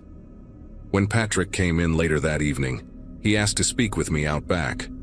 He smiled, but it was the wrong kind of smile. Stretched too far, almost apologetic. He said, "People talk too much when they are scared, don't they, Marla?" After that night, Patrick barely came into the diner. When he did, he sat alone at the counter and kept his radio on even while eating. The deputies avoided eye contact, like the whole department had been told to keep their mouths shut. I tried to let it go. I had bills to pay, a son to raise. But the thought kept creeping back. Why would the chief hide evidence? The first time I mentioned it to anyone was to my coworker, June. She told me in a whisper that her cousin on night patrol had seen someone unloading boxes from Patrick's truck behind the old storage unit by the grain silos. The kind of detail you would not invent. A few nights later, I got home after closing and saw something folded under my front doormat. It was a piece of lined paper, torn from a notebook, no signature. The handwriting was shaky but clear. Stop asking questions about Laura. I stood there in the porch light, the sound of crickets around me, reading it again and again. My son was asleep inside. I locked the door, checked the windows, and sat at the kitchen table staring at that note until the sun came up. I wanted to believe it was a prank, but deep down I knew it was not. By the next afternoon, word spread that someone had vandalized the memorial set up outside the school. Candles smashed, photos torn. Patrick called it kids being cruel, but no one believed that. The diner stayed full that evening, people too uneasy to eat at home. One of the regulars, an older rancher named Clyde, told me he had seen a black pickup parked behind the diner after hours a few nights ago. No plates, engine off, just sitting there. The timing made my skin crawl. That was the same night the note appeared. The second note came 3 days later. This one was taped to my mailbox. It said, "You do not know who you are dealing with." My hands were still damp from washing dishes when I pulled it off. There was a faint smell on the paper, like gasoline and old cologne. I called Patrick that night, tried to sound calm. He said, "Let me handle it," then changed the subject, asking about my son's grades. It felt rehearsed again, like he had already decided what he wanted me to say, or what I should not. The next morning, I noticed tire marks in the dirt near my fence, deep, uneven, like someone had parked there for a while. I could see where the grass had been flattened. My son said he heard an engine during the night, but he thought it was one of our neighbors. I wanted to believe that too, but when I checked the mailbox later, there was another note. No words this time, just a photo. It was of me standing outside the diner, taken from across the street. My name was written on the back in red ink. I took it straight to Patrick's office, but he barely looked at it. He said it could be a local kid messing around, then filed it away like it was nothing. I watched his hands as he did it, steady, too steady, and I knew he was lying again. That same night I drove to the storage unit by the silos, the one June had mentioned. It was after closing and the town was quiet enough that I could hear the gravel crack under my tires. The lock on the unit was new, too new for a place no one had used in years. I parked behind the dumpsters, grabbed my flashlight, and walked up to it. The padlock was scratched on the side, like someone had forced it open recently. I remember hearing a faint buzzing sound from inside, maybe a fly trapped against metal. When I shone the light through the crack, the beam hit something that made my throat tighten. Stacks of boxes labeled "Evidence Hold," and on top, a small name tag with glitter edges. It said, "Miss Laura." I backed away slowly, heart pounding. Before I could even reach my car, headlights flared behind me. Patrick's truck. He stepped out, no uniform this time, just jeans and a faded sheriff's jacket. His voice was calm but cold. "You should not have come here," he said. The flashlight shook in my hand. He walked closer, blocking the beam with his shadow.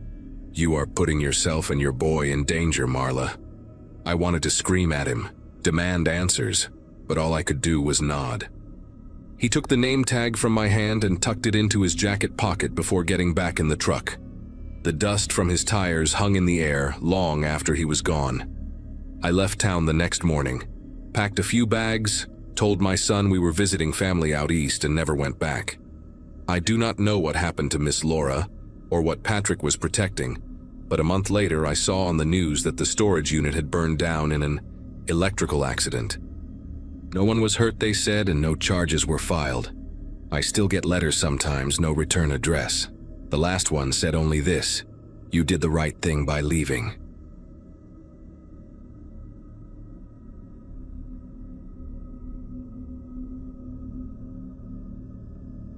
My name is Maya Collins, and I cover community events for the Ashridge Gazette, a paper that still smells like ink by noon. I rent a one-bedroom over a barber shop, the kind with a rattling swamp cooler and a view of cottonwoods and faded storefronts along Cottonwood Avenue. That morning began like any other parade day. Marching band tuning up behind the high school, church ladies taping crepe paper to a flatbed, and kids sticky with melted lemonade before the first float even rolled. I had a checklist in my pocket and a battered camera that sometimes squealed when it zoomed. My editor, Harper Quinn, wanted something soft and neighborly. A photo of elders in pioneer hats usually did the trick. The founding families always rode up front in antique convertibles, waving like royalty with dust in their teeth. People in Ashridge call the parade our spine, the one day a year when the town stands straight.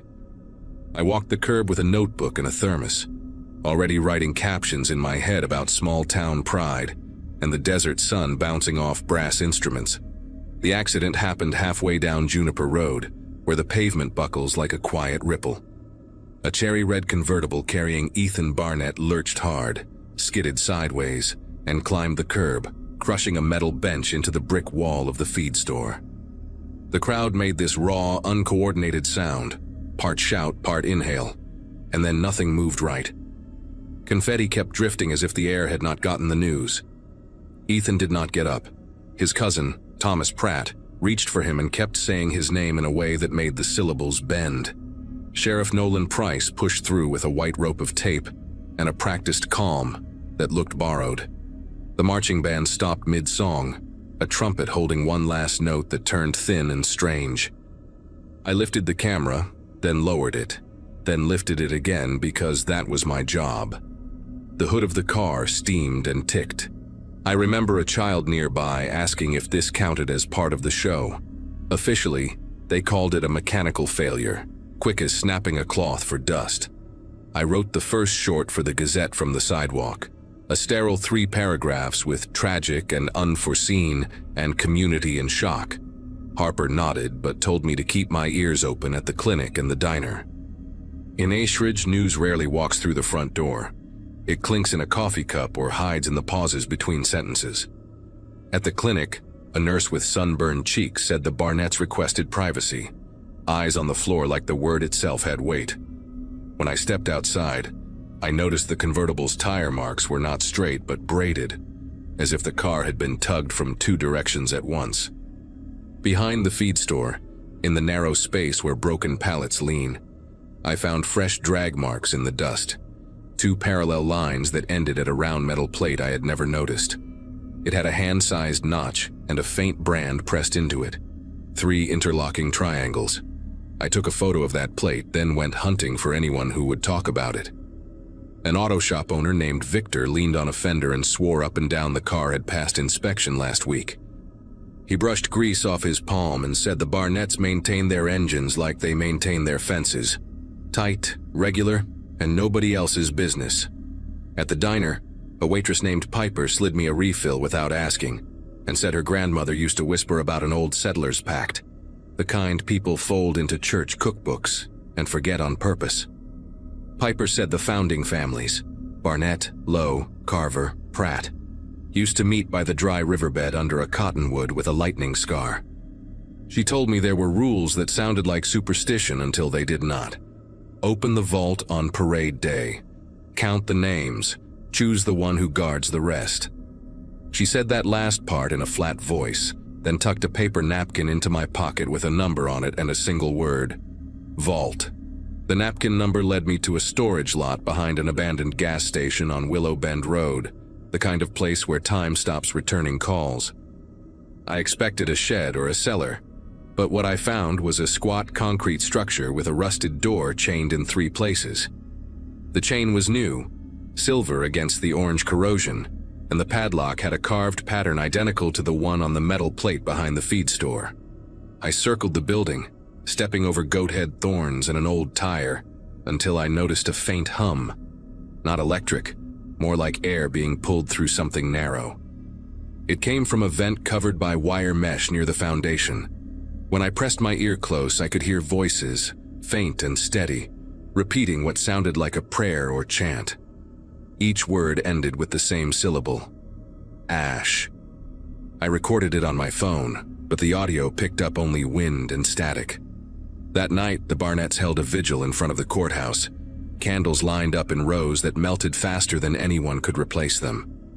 People cried, hugged, and whispered condolences that sounded rehearsed.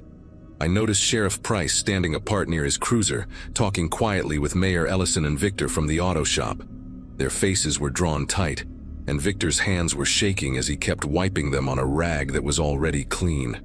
When the mayor noticed me watching, he stepped forward, thanked everyone for coming, and reminded the crowd that the parade would continue next year, in Ethan's honor. It landed wrong. A few heads turned and someone muttered, "Too soon." The sheriff's eyes met mine briefly, and it wasn't a warning exactly, but it carried weight. I left before the candles burned out. 2 days later, the number Piper gave me finally answered. A voice rough and slow said, "You need to stop digging before the ground opens again." I asked who it was, but they hung up after whispering, "The families are counting." That same evening, someone slipped an envelope under my apartment door. Inside was a folded page from the town's archive ledger dated 1896, listing the original settlers, and a recurring note beside certain names, Keeper of the Ash. The handwriting looked too neat to belong to a clerk. It looked ceremonial. I went to the Gazette office after dark and pulled the rest of the records. Each generation of those same families had one keeper, always the youngest adult, always marked off with a small cross in the margin. The last recorded keeper was Ethan Barnett. I printed everything and planned to meet Harper the next morning, but when I arrived, the office door was open, lights buzzing. Harper was gone, her desk cleared except for her press badge and a flash drive labeled Parade Footage. The footage showed the parade from the courthouse angle. Nothing unusual until the moment before the crash. A shadow crossed the frame, low and fast, like someone crouching between floats. Then the car jerked, and I could see Victor by the auto shop, watching it happen, not moving an inch. In the corner of the screen, Sheriff Price's hand went to his radio before the impact. He didn't flinch either. The audio caught something I hadn't noticed in person. A whisper spreading through the crowd, almost synchronized. Ashridge endures. That night I packed my camera, the ledger copy and the flash drive, then drove toward the old storage lot again. The desert air had that strange stillness before a storm, though no clouds moved overhead. I parked a block away and walked with my flashlight off, letting the moon show the path. The chains on the vault door were gone. It hung slightly open, as if someone had left in a hurry. Inside, I expected machinery, maybe old parade props. Instead, there was a sloping tunnel lined with stone blocks, colder than the night outside. The walls were carved with the same 3 triangles I had seen before, painted over in ash-gray pigment. At the far end, a shallow pit flickered with candlelight. 4 figures stood around it in silence, their faces hidden behind plain cloth masks. I recognized the sheriff's boots before I saw his badge glinting near his collar. He told me to put the camera down. His voice was calm, measured, like this was the logical end to everything. The others moved closer. Victor, Mayor Ellison, and a woman I didn't know at first until she spoke. It was Harper. Her eyes were wide but steady, and she said quietly, "It is not about control. It is about balance." She told me every 30 years the pact required renewal, a bloodline to keep the town guarded from what their ancestors unleashed beneath the riverbed. Ethan's death, she said, was the first half. The second name had already been chosen. Harper stepped aside, revealing a list on parchment pinned to the wall. My name was at the bottom, underlined twice. My throat went dry, and all I could think of was the phrase on the recording. Ashridge endures. Before they could react, I bolted. The tunnel twisted into a narrow passage that opened somewhere behind the feed store. I ran until I saw the courthouse dome and the empty square where the vigil candles had burned out. My car was still where I left it, keys in the ignition, though I never remember leaving them there. I drove to the next county, checking the rearview mirror until sunrise. At a rest stop, I listened to the recording again. This time, the voices were clear. They were saying, "Ashridge endures through blood." When I looked at my arm, a faint triangle mark was there beneath the skin, as if pressed from the inside out. I quit the Gazette the next day. Harper's replacement told me she had transferred to Phoenix and that the paper was shifting focus to positive stories.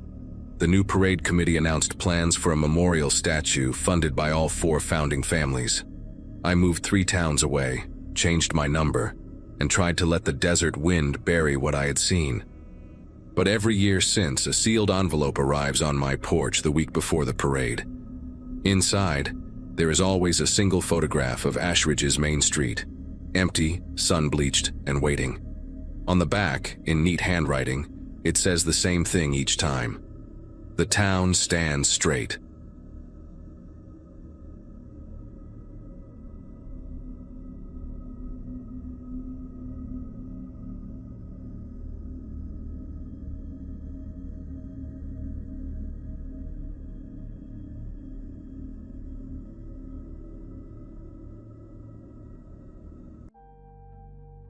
Hello everyone. Before we start, make sure to like and subscribe to the channel, and leave a comment with where you're from and what time you're watching.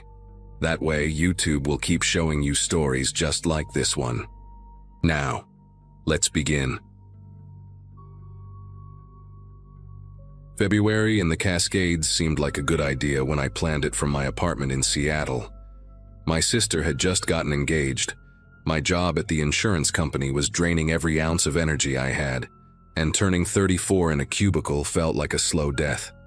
I needed to prove something to myself, I guess, that I could still do hard things, that I was more than spreadsheets and conference calls. The weather forecast showed clear skies for the weekend, and I had hiked Snow Peak Trail twice before during summer months. 6 miles in, 6 miles out. Nothing I could not handle. I packed my gear on Friday night, told my roommate Alicia I would be back Sunday evening, and left before dawn on Saturday morning. The trailhead parking lot was empty when I arrived, which should have been my first warning. But I just thought I was lucky to have the mountain to myself. The first 3 miles were exactly what I needed. Cold air burning my lungs, the crunch of packed snow under my boots, and absolute silence except for the occasional bird.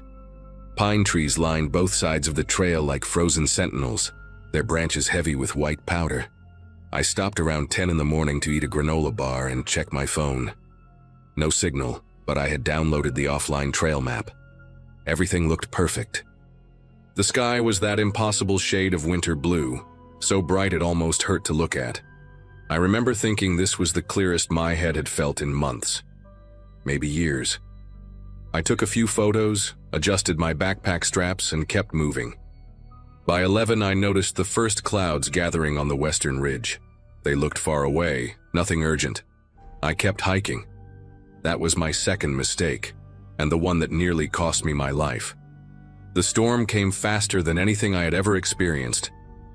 One moment I was walking under scattered clouds, and 40 minutes later, the sky turned the color of wet concrete. The temperature dropped so suddenly that my exposed cheeks went from cold to numb in what felt like seconds. I stopped to pull on my balaclava and extra gloves, fumbling with the zipper on my pack as the first snowflakes started falling. They were not the gentle, floating kind you see in holiday movies. These came down hard and fast, driven sideways by a wind that seemed to appear from nowhere. Within 15 minutes, I could barely see 20 feet ahead. The trail markers, those little orange flags tied to branches that had been guiding me all morning, disappeared into a wall of white. I pulled out my phone to check the offline map, but my fingers were already stiff inside my gloves, and the screen kept registering phantom touches from the moisture. I managed to get my bearings. I was about 4 miles from the trailhead, maybe 4.5. I needed to turn back immediately. Turning back sounds simple when you say it like that. But when visibility drops to almost nothing and every direction looks identical, simple becomes impossible. The trail I had been following was gone, buried under fresh snow that was accumulating faster than I could process. I tried to retrace my footprints, but they were filling in behind me, softening into vague depressions that could have been anything. Rocks, roots, animal tracks. The wind made it hard to think. It was not just cold, it was loud, a constant roaring in my ears that drowned out everything else. I picked a direction that felt right and started walking, telling myself that as long as I kept moving downhill, I would eventually reach the road. That is basic mountain survival. Water flows down, trails follow water, roads follow trails. I just had to stay calm and keep moving. But after 20 minutes of walking, the ground started sloping upward again. I had gone the wrong way. I was heading deeper into the wilderness, not out of it. And that is when I looked down and noticed the footprints. At first, my brain tried to make sense of them in a logical way. I thought maybe I had walked in a circle without realizing it, that these were my own tracks from minutes earlier. But the prints were too fresh, the edges too crisp, and they were not behind me, they were beside me. A second set of boot prints running parallel to mine, maybe 3 feet to my left. I stopped walking and stared at them. The snow was coming down so heavy that any tracks should have been half buried within minutes, but these looked like they had just been made. I turned around slowly, scanning the white void behind me. Nothing. Just snow and trees and that horrible howling wind. I called out, asking if anyone was there, and my voice sounded small and swallowed by the storm. No response. I looked back at the footprints. They were slightly larger than mine, the tread pattern different, deeper grooves, a blockier heel. Someone else was out here with me. Someone who had been walking right next to me without making a sound. The rational part of my brain, the part that had kept me alive so far, tried to offer explanations. Maybe another hiker had gotten caught in the storm too. Maybe they were lost like me and had spotted my tracks and decided to follow them. That would be smart, actually. 2 people have a better chance of surviving than 1. But if that were true, why had they not called out to me? Why had they stayed just out of sight, matching my pace? Close enough to leave prints beside mine, but never close enough to see. I started walking again, faster this time, and I made myself look down every few steps. The prints kept appearing. Left foot, right foot, left foot, right foot. Perfectly parallel to mine. Whoever this was, they were not falling behind or pulling ahead. They were staying exactly even with me, moving when I moved, stopping when I stopped. I tested it once, paused mid-step with my right foot still raised, and I swear I heard the faintest crunch in the snow to my left, like someone else had frozen in the same position. Then nothing, just the wind. I lowered my foot and kept going, and the prints continued beside me as if they had never stopped. I do not know how long I walked like that. Time stops making sense when you are cold enough and scared enough. It could have been 30 minutes or 2 hours. The snow kept falling, the wind kept screaming, and those prints kept appearing beside mine with mechanical precision.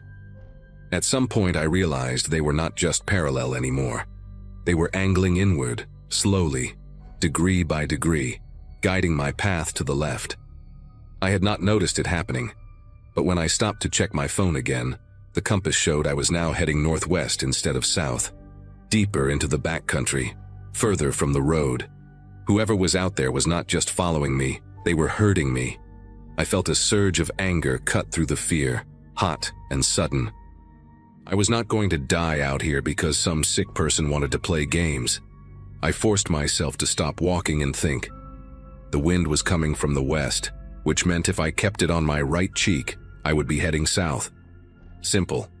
I adjusted my direction and started moving again, deliberately ignoring the footprints now. I would not look at them. I would not let them guide me anywhere. But the prints changed too. They were no longer beside me. They were in front of me now, cutting across my path at a diagonal, forcing me to either step over them or veer left to avoid them. Every time I corrected my course, new prints appeared ahead, blocking me, redirecting me. It was like trying to walk through a maze that was being built around me in real time. I stopped again, and this time I screamed into the storm, a raw, wordless sound that tore at my throat. I demanded that whoever was out there show themselves. I called them a coward. I said things I'm not proud of, desperate things, begging things. The wind swallowed every word. And then, for just a second, the snow thinned enough that I could see maybe 50 feet ahead. There was a shape standing between two pine trees. A person. Tall, wearing dark clothing, completely motionless. I could not make out a face, just the outline of a body, a hood pulled up, arms hanging at their sides.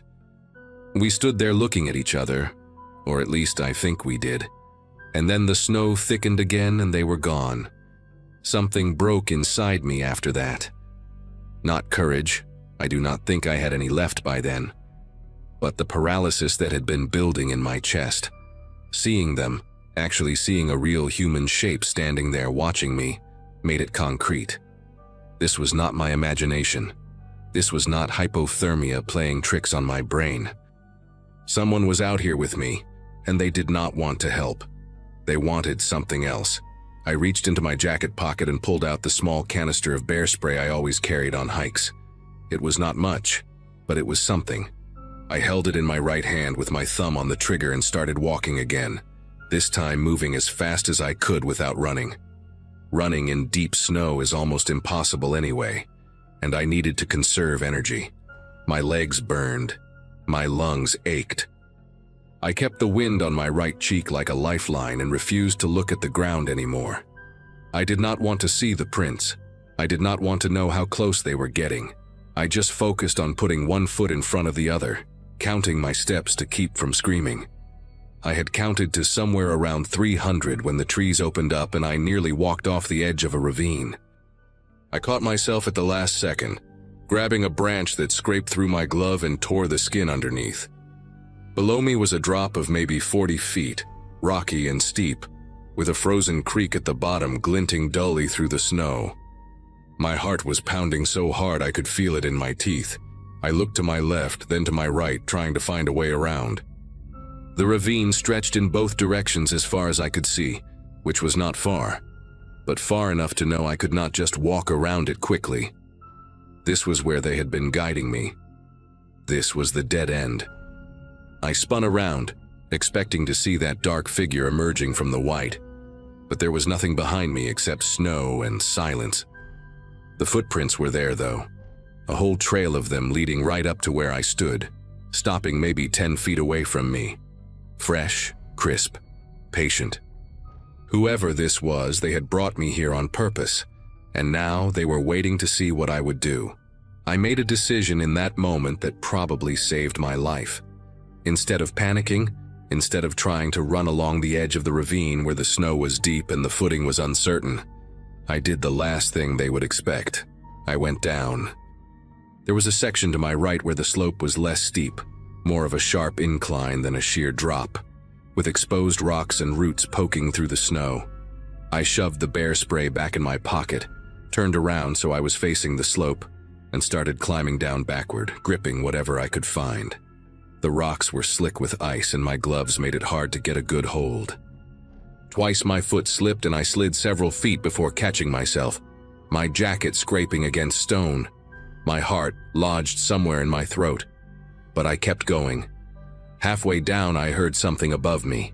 Not the wind, something sharper. A sound like boots crunching on snow, fast, moving toward the edge of the ravine. I did not look up. I just moved faster, my arms shaking from the effort, my fingers numb even inside my gloves. When I finally reached the bottom, I landed hard on the frozen creek and felt the ice crack beneath my boots, but it held. I scrambled to my feet and looked up at the top of the ravine. There was a figure standing at the edge, looking down at me. The snow had thinned just enough that I could see them clearly for the first time. A man, I think, based on the build. Broad shoulders, tall frame, that same dark hooded jacket. He was not moving, just standing there with his hands at his sides, watching me. I could not see his face beneath the hood, but I felt his eyes on me like a physical weight. For a long moment, neither of us moved. Then he took one step back from the edge and disappeared into the white. I stood there shaking, waiting for him to reappear somewhere else, waiting for him to find another way down. But the minutes passed and nothing happened. The storm continued to rage above me, but down in the ravine, the wind was blocked by the walls, and for the first time in hours I could hear myself think. I pulled out my phone with trembling fingers, still no signal. But the compass still worked. and I knew that creeks flow downhill, and downhill meant civilization. I started walking along the frozen water, following its winding path through the ravine. And I did not stop until the walls began to shrink and the trees started to thin, and I saw, in the distance, the gray line of a road cutting through the snow. A pickup truck found me stumbling along the shoulder about 20 minutes later.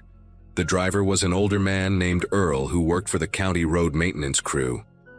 He said I looked like a ghost when he pulled over, pale and shaking and barely able to form words. He wrapped me in a blanket from his truck bed and cranked the heat up as high as it would go while I sat in the passenger seat and cried. I tried to tell him what happened, about the footprints and the figure and the ravine, but I was shivering so hard that my teeth kept chattering and the words came out jumbled and broken. He just nodded and drove me straight to the ranger station at the base of the mountain. The rangers took my statement, gave me hot coffee, and called search and rescue.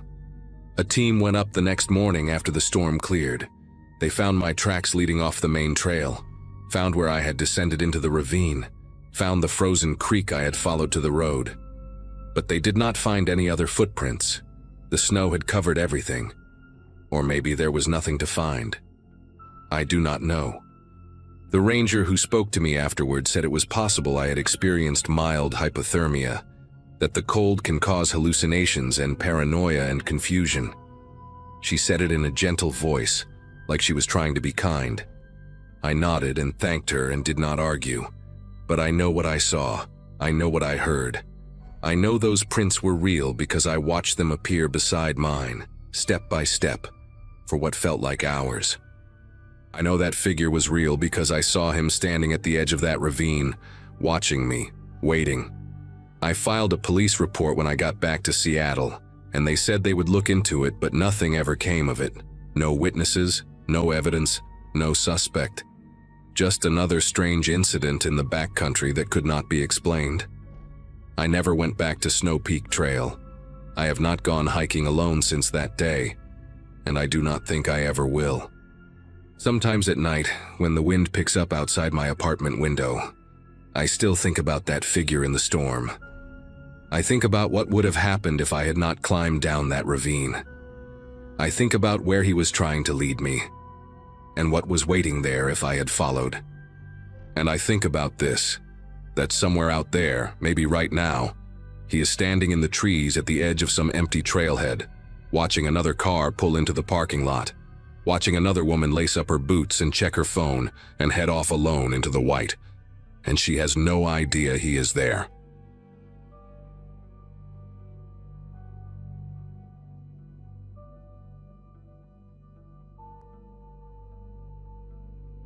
Night shifts at a 24-hour laundromat teach you things about people that daylight never reveals. What happened to me on a Thursday in February 2018 still makes me check the locks twice before settling behind the counter. I had been working at Sudsy's Coin Wash on Belmont Road in Columbus, Ohio, for about 8 months by then. A gig I picked up after dropping out of community college the spring before, when paying rent became more urgent than earning credits. The place was nothing special. 12 industrial washers, 8 dryers, fluorescent lights that buzzed like angry insects, and a small office in the back where I spent most of my shift watching Netflix on my phone and occasionally helping customers with jammed machines. My shift ran from 11 at night until 7 in the morning, and most nights I saw maybe 4 or 5 people total. That Thursday, the weather forecast had warned about a polar vortex pushing temperatures down to -15 degrees, the kind of cold that kills homeless people and cracks car batteries in half. Around 2 in the morning, the laundromat was completely empty. The wind outside howled against the plate glass windows so hard I kept expecting them to shatter inward. I had just finished mopping the floor near the folding tables when I noticed a woman standing outside the front door, her face pressed close to the glass, her breath making little clouds of fog that disappeared almost instantly in the brutal air. She was wearing a thin jacket, not even close to appropriate for that weather, and no gloves. Her fingers were red, almost purple at the tips, and she was shivering so violently I could see her whole body trembling even through the door. She made eye contact with me and raised one hand in a weak wave, then pointed at the door handle. Company policy was clear. After midnight, the doors stayed locked and customers had to use the buzzer system. But looking at this woman, maybe in her late 40s with graying hair plastered to her forehead and desperation carved into every line of her face, I knew I could not leave her out there to freeze. I walked over and unlocked the door, and she practically fell inside, bringing a wave of frozen air with her that made me gasp. She thanked me in a voice that was barely a whisper, her words cracking like ice breaking on a pond. Her name was Renee, she said, and her car had broken down about a mile up the road. She had been walking, trying to find somewhere open, anywhere with heat. Her phone was dead. She held it up to show me the blank screen, and she just needed to warm up and call her brother to come pick her up. It all made perfect sense. I told her she could sit in one of the plastic chairs near the dryers, where the residual heat made that corner the warmest spot in the building. I even offered her the cup of coffee I had been nursing, which she accepted with trembling hands. Watching her wrap her fingers around that styrofoam cup, I felt good about my decision. This was basic human decency. You do not let someone die of hypothermia because of a company policy written by people who had probably never worked a night shift in their lives. For the next 20 minutes or so, things were calm. Renee sat quietly, sipping the coffee, slowly regaining color in her cheeks and fingers. She asked if she could use the phone in my office to call her brother, and I said of course, leading her to the back. The office was small, barely bigger than a closet with a metal desk, a rolling chair, a safe bolted to the floor where I deposited the coin collections, and a corded phone that looked like it belonged in a museum. She dialed a number, spoke briefly to someone. I could hear a male voice on the other end but could not make out the words, and then hung up. Her brother was on his way, she told me, maybe 30 minutes out. She thanked me again, and I noticed that she was looking around the office as she spoke, her eyes moving slowly across the safe, the desk drawers, the small security monitor that showed grainy footage of the main floor. At the time, I thought nothing of it. She was probably just curious or bored or still disoriented from the cold. I walked her back to her chair by the dryers and returned to my spot behind the counter. About 15 minutes later, the buzzer rang. I looked up at the security monitor and saw a man standing outside, hands shoved deep in his coat pockets, shoulders hunched against the wind. He was tall, probably 6'3" or 4", with a shaved head and a thick beard that had frost clinging to it. I assumed this was the brother, arriving faster than expected. I glanced over at Renee, and she was already standing up, walking toward the door. But something about the way she moved caught my attention. She did not seem surprised or relieved the way you would expect someone to be when their ride finally shows up after being stranded in deadly cold. Her pace was measured, almost casual, and she kept her eyes fixed on me rather than on the man outside. I pressed the button to unlock the door, and the man stepped inside, stamping his boots on the mat and blowing into his cupped hands. He nodded at me once, a quick jerk of his chin, but did not say thank you or offer any greeting. He walked straight past the counter and stood next to Renee near the dryers, and the two of them began speaking in voices too low for me to hear. I tried to go back to my phone, scrolling through social media without really seeing anything on the screen. But I could not focus. Something about the dynamic between these two people was making my chest tight, sending little prickles of unease down my spine. They were not acting like siblings. There was no hug, no expression of relief, no "thank God you made it" moment. They stood close together, almost shoulder to shoulder, their heads bent toward each other like conspirators. Every few seconds, one of them would glance in my direction, quick, furtive looks that they probably thought I did not notice. The man had not taken off his coat, had not sat down, had not done any of the things a person does when they arrive somewhere to wait. He was standing with his weight balanced on both feet, his posture rigid, like someone ready to move fast if needed. I started running through explanations in my head. Maybe they had a complicated relationship. Maybe he was angry about having to drive out in this weather. Maybe I was being paranoid because it was 3 in the morning, and I had been alone for hours. But none of those explanations quieted the alarm bells that were now ringing steadily in the back of my mind. The man broke away from Renee and started walking toward me. His boots were heavy, work boots with steel toes, and each step echoed against the linoleum floor like a slow drum beat. He stopped on the other side of the counter, close enough that I could smell cigarette smoke and something else underneath it, something sour like old sweat.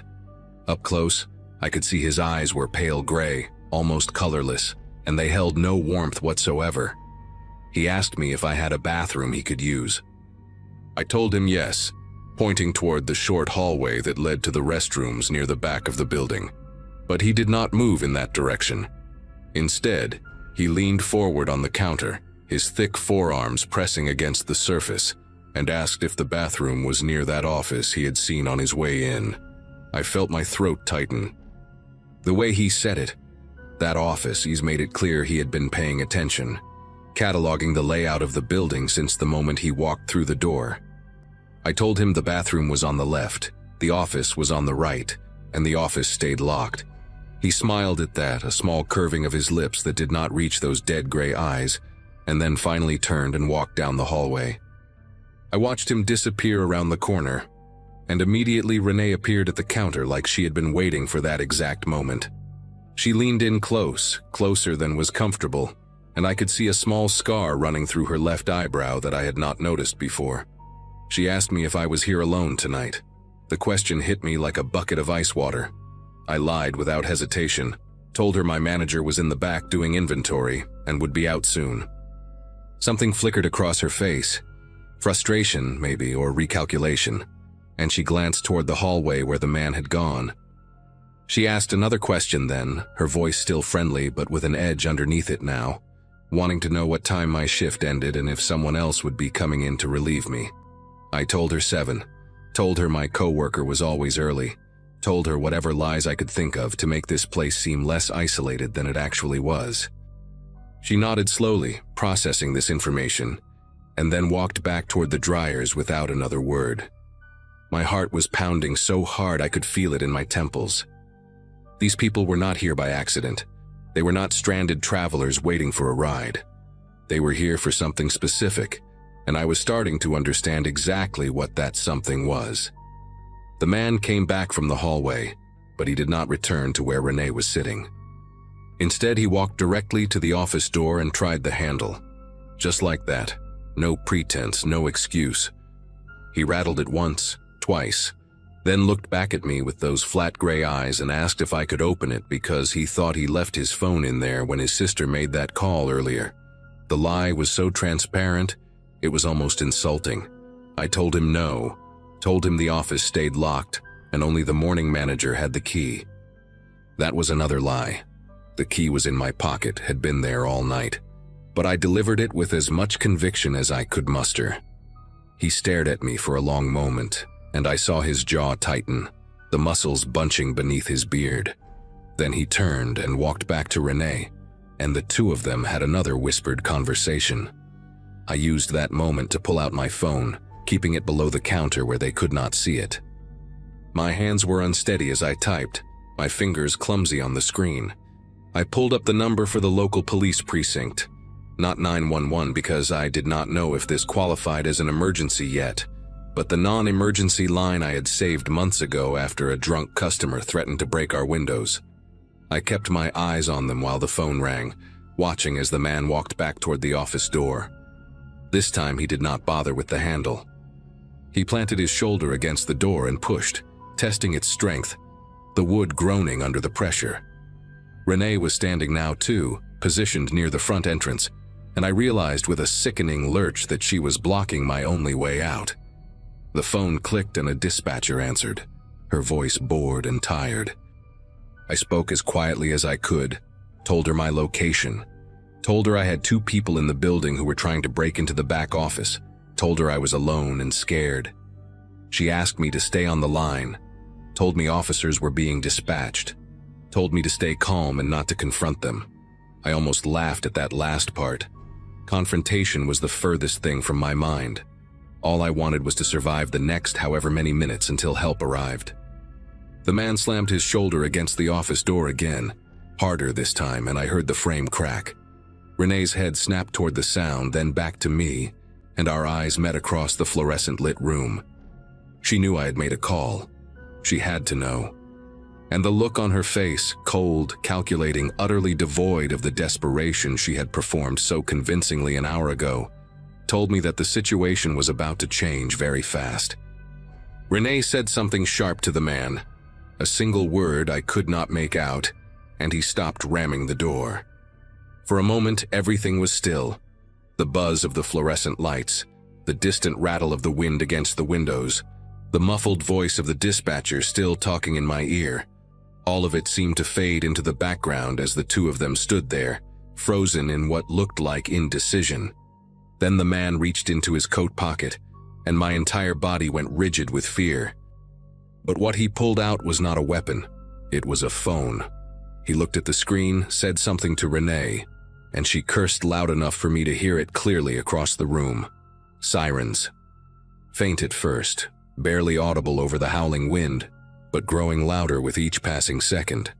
The man shoved his phone back in his pocket and strode toward the front door, not running but moving with purpose, his boots hammering against the floor. Renee followed right behind him, pausing only to look back at me one last time. There was no anger in her expression, no frustration at being thwarted, just a kind of blank assessment, like she was filing my face away for future reference. Then she pushed through the door and disappeared into the frozen darkness outside. The police arrived about 3 minutes later, 2 cruisers with their lights painting the snow-covered parking lot in alternating blue and red. I let them in with hands that would not stop trembling, and I told them everything. They searched the area but found no trace of Renee or the man. No abandoned car a mile up the road like she had claimed. No footprints in the snow leading anywhere useful, the wind having already erased whatever trail they left behind. The officers took my statement, examined the damage to the office door. The frame was cracked nearly in half. One more good hit, and it would have given way completely, and told me I had done the right thing by calling when I did. One of them, a woman with short gray hair and a calm, steady voice, said this was not the first time they had seen something like this. Teams of 2, she explained. One to play the victim and gain entry, the other to show up later and do the heavy lifting. They target isolated businesses during extreme weather, counting on the cold to make people sympathetic and careless. She said I was lucky. She said it could have gone much worse. I knew she was right, but knowing it did not make the shaking stop, did not make the image of Renee's final look fade from my memory. I quit that job 2 weeks later. Gave my notice the very next morning when my manager arrived and saw the splintered door frame, the police report on the counter, and me sitting in the corner with a cold cup of coffee I had not touched in hours. He understood, told me he would have done the same. I found work at a warehouse after that, day shifts only, surrounded by co-workers and forklifts and noise, the kind of job where you are never truly alone. It has been 6 years now, and I still think about that night more often than I would like to admit. Every time the temperature drops below 0, every time I see a news report about the homeless dying in the cold, every time someone knocks on a door late at night, I am right back in that laundromat, watching Renee press her face against the glass with those purple fingers and that performance of desperation that fooled me completely. I do not blame myself for letting her in. I think most people would have done the same thing, faced with a freezing woman begging for help in the middle of the night. But I learned something that Thursday in February, something that has stayed with me ever since. Kindness can be a door, and there are people in this world who spend their lives looking for someone willing to open it.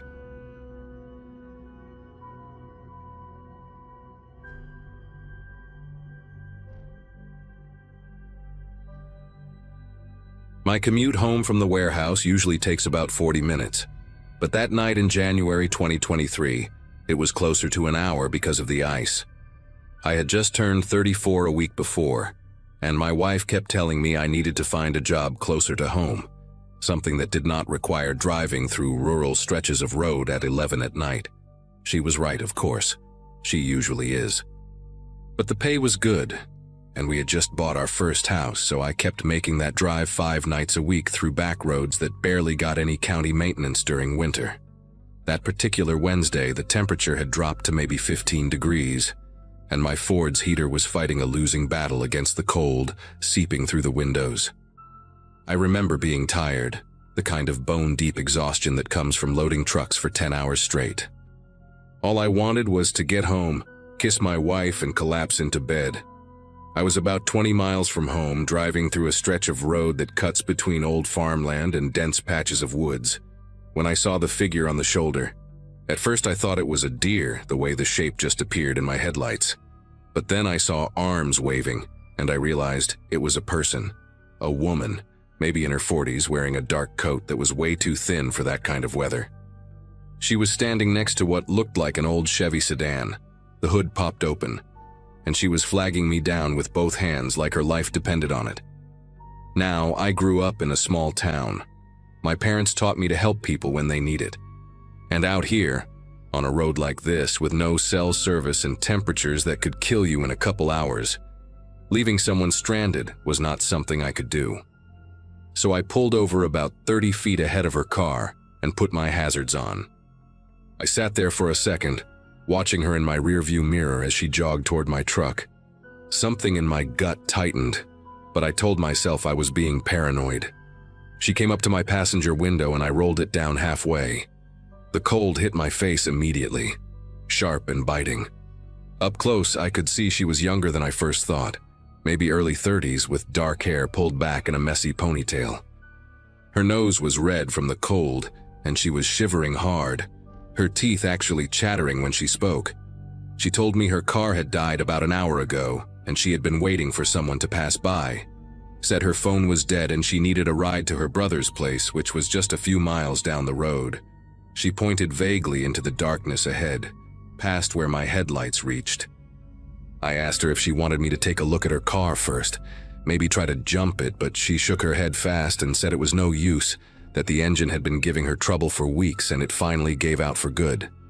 The way she said it, quick and dismissive, made me pause, but she looked genuinely cold, genuinely desperate, and I could not just leave her out there, so I unlocked the door and told her to get in. She slid into the passenger seat and immediately put her hands up to the heating vents, rubbing them together. She smelled like cigarettes and something else, something sour that I could not quite place. I asked her where exactly her brother lived, and she gave me directions that took us off the main road, onto a smaller one I had never used before. I knew the area well enough to know there were a few houses scattered out that way, old properties with long driveways hidden behind trees, so it did not seem impossible. But as I turned onto this narrower road, I noticed how the pavement got worse almost immediately. Patches of ice everywhere. No tire tracks ahead of us, no sign that anyone had driven through here recently. The woods closed in on both sides, branches hanging low and scraping against my truck as I drove. I slowed down to maybe 20 miles an hour because I could barely see where I was going. My headlights just got swallowed by the darkness ahead. And that was when she told me to keep going, that it was just a little further. Her voice had changed, not scared anymore, calm, almost flat. I glanced at her and she was not looking at me. She was staring straight ahead, her hands no longer rubbing together for warmth, just resting on her thighs. The shivering had stopped too, which struck me as strange because the heater in my truck was not that good, and she had been freezing just minutes ago. I asked her how much further, trying to keep my voice casual, and she just said soon. That was it. Soon. No other details, no landmarks to watch for, nothing. My grip on the steering wheel got tighter. I started thinking about how far we had come from the main road. Maybe 2 miles, maybe more. I had not seen a single house, not a single light through the trees. Just darkness and ice and this woman sitting next to me, who suddenly did not seem like the same person I had picked up. I thought about my wife at home, probably asleep by now, not knowing where I was. I thought about how no one would find me out here if something happened. That thought hit me hard, and I felt my chest get tight. Then I saw something that made my whole body tense up. On the left side of the road, maybe 50 feet ahead, there was a figure standing in the tree line. Just standing there, perfectly still, watching us pass.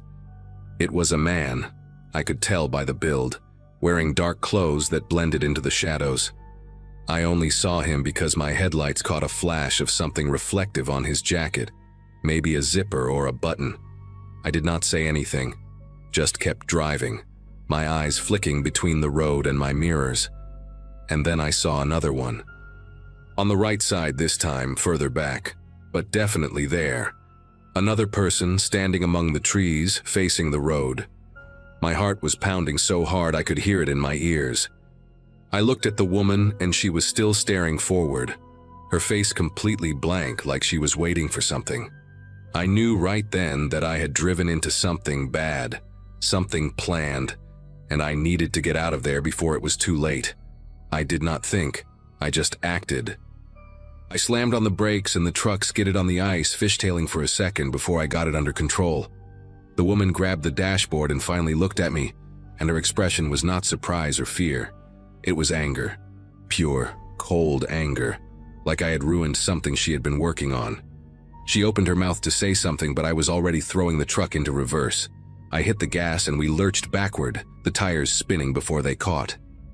She grabbed for my arm, her fingers digging into my jacket, yelling at me to stop, to wait, that I was making a mistake. But her voice was different now, urgent and harsh, nothing like the helpless woman I had picked up on the roadside. I shook her off and kept reversing, my eyes darting between the mirrors, trying to stay on the road. The branches scraped against the truck like fingers trying to hold us in place. I saw movement in my peripheral vision, shadows shifting between the trees, getting closer. She tried to grab the steering wheel then, lunging across the center console. I shoved her back with my elbow, harder than I meant to, and she hit the passenger door with a grunt. For a second our eyes met, and I saw nothing there.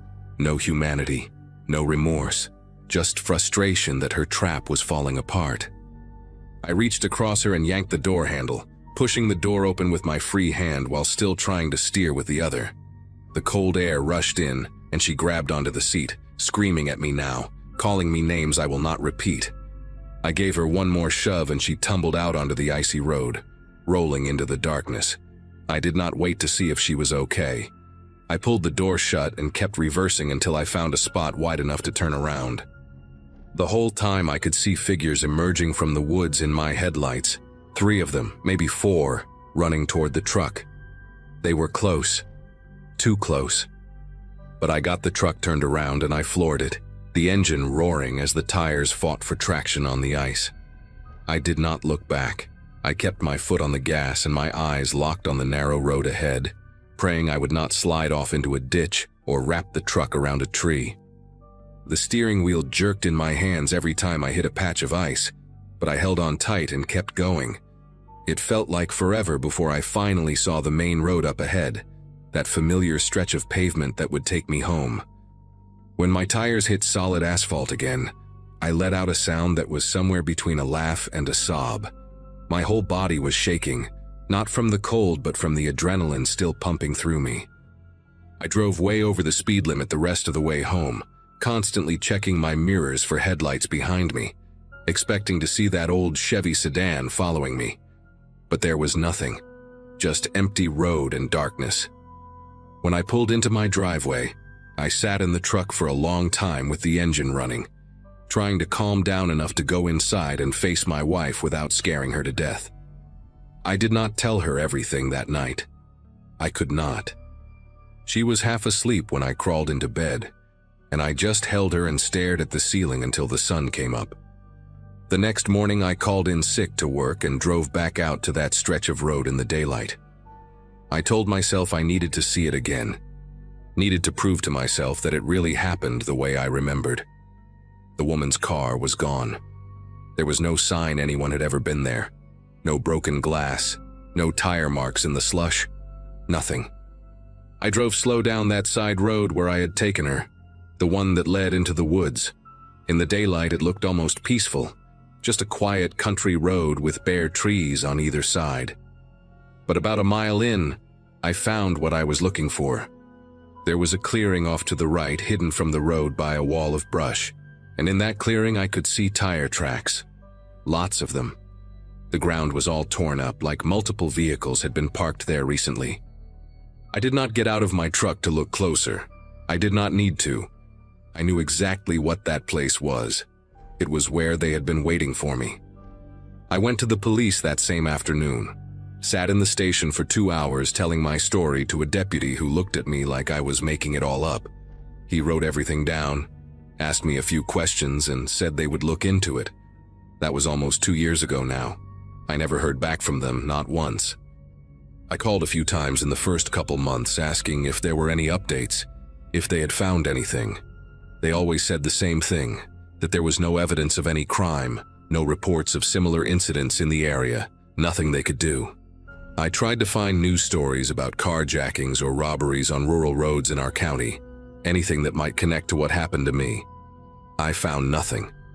It was like it never happened at all. But I know what I saw. I know what those people were planning to do.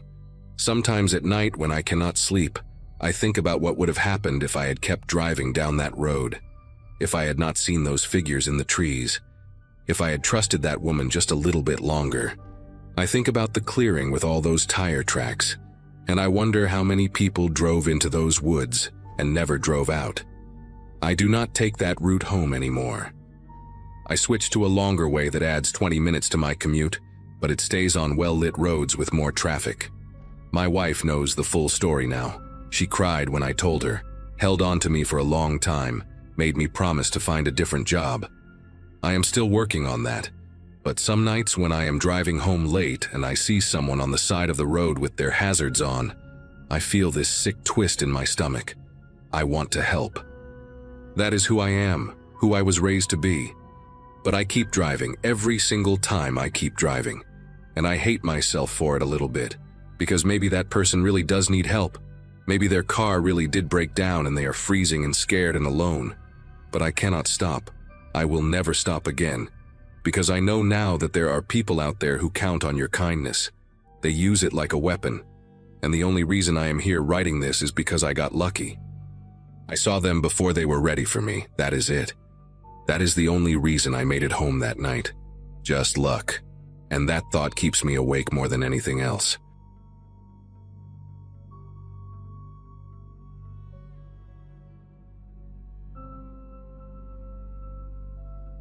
"17 hours into a haul across the Dalton Highway in February, you start questioning every decision that brought you to this point. My graduating class back in 2009 had gone off to college, to office jobs, to lives with central heating and weekends off. And there I was, gripping a steering wheel at 2 in the morning while the Arctic tried its best to kill me. I drove freight for Kenworth Logistics out of Fairbanks, running loads up to Prudhoe Bay during the winter season when the ice roads opened, and the money got good enough to make a man forget common sense. On this run, I was hauling drilling equipment worth more than I would make in 5 years, creeping along at 20 miles an hour, because the whiteout had turned the world into a wall of static. My rig was a Peterbilt 379 that I had named Rosemary after my grandmother, and she was the only thing between me and a frozen death in a ditch. The heater blasted on full, the wipers fought a losing battle against the snow, and somewhere behind all that white nothing, the sun would not rise for another 6 hours. I had made this run maybe 40 times over 3 winters, and I had never seen conditions this bad. The radio had been giving me trouble since I passed Coldfoot, crackling in and out like someone was playing with the dial from the other side. I kept trying to reach dispatch, kept trying to raise any of the other drivers who might be out on the road that night, but all I got was bursts of static punctuated by silence. The isolation up there was something people who have never driven those roads cannot understand. There is nothing for miles in every direction except tundra and ice and the occasional frozen creek bed. No cell service, no rest stops, no farmhouses with their lights on. Just the road, your headlights, and the howling wind that rocked your trailer like it was trying to tip you over. I had a satellite phone for emergencies, but when I checked it, the screen showed no signal, which was unusual because those things were supposed to work anywhere. I told myself the storm was interfering with the satellite, told myself it would clear up in an hour or 2. That was when I first saw the figure standing on the shoulder of the road, maybe 200 feet ahead, right at the edge of where my headlights could reach. I eased off the accelerator and let Rosemary slow down on her own, not wanting to brake hard on ice that I could not see beneath the packed snow. The figure was not moving, just standing there facing the road, and as I got closer I could make out more details. A dark parka with a fur-lined hood, no visible face, hands hanging at the sides. No vehicle anywhere nearby, no snowmobile.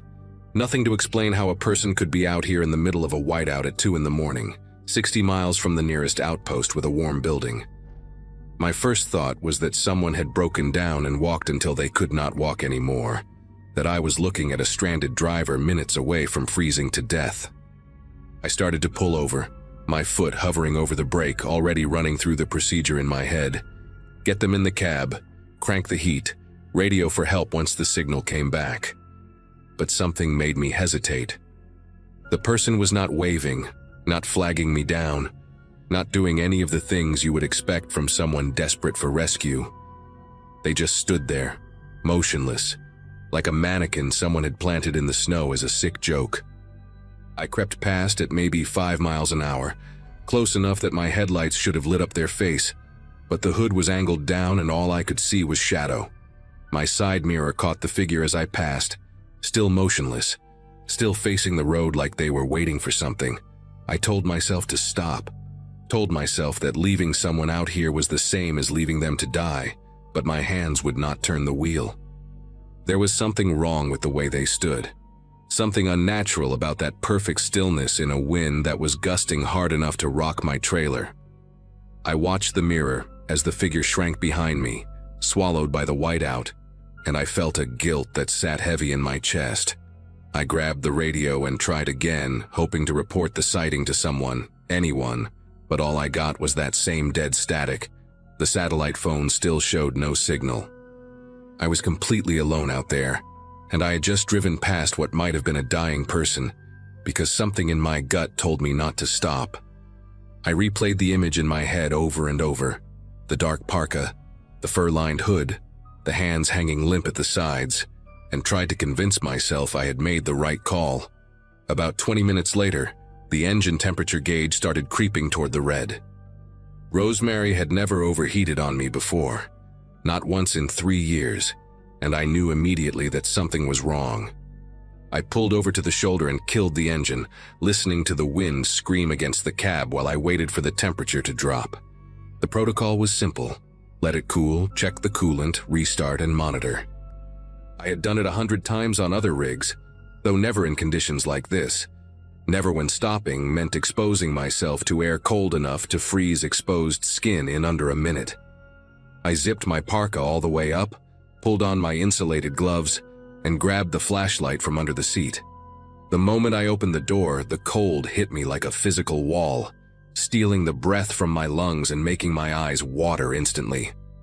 I climbed down and walked to the front of the rig, my boots crunching on packed snow, the flashlight beam barely cutting through the swirling white.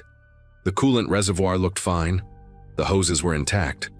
I could not find any obvious reason for the temperature spike, which meant it was probably a sensor issue, something electrical glitching in the cold.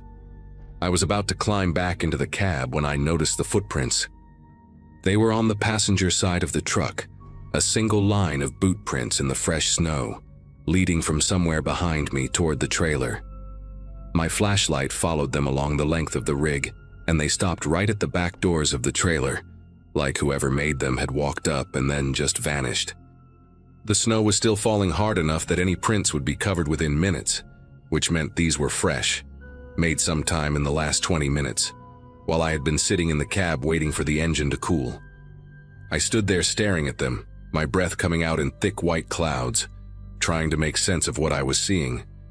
There was no one around. I had not heard anything, had not seen any headlights or movement.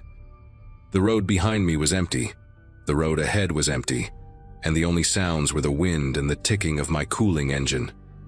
But someone had walked up to my trailer while I sat inside, completely unaware, and then disappeared without a trace.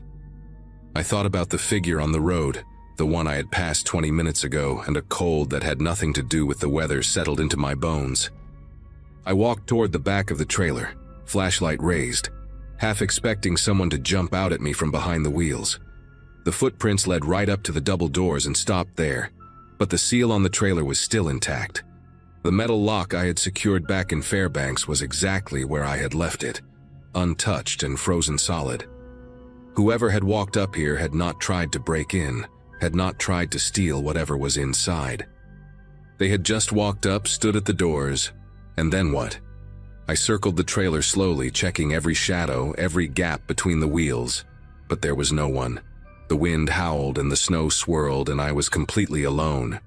I thought about following the footprints backward, tracing them to wherever they had come from, but the idea of walking away from my rig into that white nothing made my chest tight with fear. Instead, I hurried back to the cab, climbed inside, and locked both doors. My heart was pounding so hard I could feel it in my temples. I tried the radio again, desperate to hear another human voice, but the static was even worse now, a harsh crackling that sounded almost like interference from another signal. The engine had cooled enough to restart, so I fired up Rosemary and pulled back onto the road, pushing the speed as high as I dared in conditions that demanded caution. Every few seconds I checked my mirrors, watching for headlights behind me, watching for movement in the white wall that surrounded the truck. Nothing. Just snow and darkness and the faint glow of my own taillights reflecting off the storm. I drove for maybe 10 miles, my grip on the wheel so tight my knuckles ached, before I noticed something that made me ease off the gas again. The trailer was swaying. Not the normal rocking you get from wind gusts or uneven road surface, but a rhythmic, deliberate swaying, like something inside was shifting its weight from side to side. I knew what I was hauling: drilling equipment, crates of machine parts, heavy industrial materials strapped down to pallets. None of it should be moving. None of it could move unless the straps had come loose, or unless someone was inside the trailer, pushing against the load. I watched the mirror and saw the trailer sway again, a slow pendulum motion that had no natural explanation, and I felt every hair on my arm stand up beneath my coat. I was not going to stop. That was the one thing I knew for certain. Whatever was happening back there, whoever was back there, they wanted me to pull over again. They wanted me outside the cab, exposed, vulnerable. The figure on the road had been bait, the engine trouble had been a trap, and now this swaying was another attempt to make me stop. I pushed the accelerator down and felt Rosemary surge forward, the speedometer climbing past 30, then 35, faster than anyone should drive on an ice road in a whiteout. The trailer kept swaying behind me, more violently now, like whoever was inside could feel me accelerating and was trying to throw off my balance. I gripped the wheel with both hands and kept my eyes locked on the narrow cone of visibility ahead, praying I would not hit a patch of black ice or a drift that would send me spinning off the road. The next checkpoint was Deadhorse, maybe 40 miles ahead, and if I could just make it there without stopping, I would be safe. There would be other people, other trucks, a place with lights and warmth and witnesses. I just had to keep driving and not look back. Then the banging started. It came from the roof of the cab directly above my head, a heavy, rhythmic pounding, like someone was up there slamming their fist against the metal. I jerked in my seat and nearly swerved off the road, my heart hammering so hard I could barely breathe. The banging continued, 3 hits, then a pause, then 3 more, a pattern that was too deliberate to be anything accidental. I tried to tell myself it was ice falling from an overpass, debris from the storm, anything but what it obviously was. But there are no overpasses on the Dalton Highway. There is nothing above you but sky and snow, and the occasional raven. Someone was on top of my truck, pounding on the roof while I drove through a whiteout at 40 miles an hour, and I had no idea how they had gotten there or what they wanted.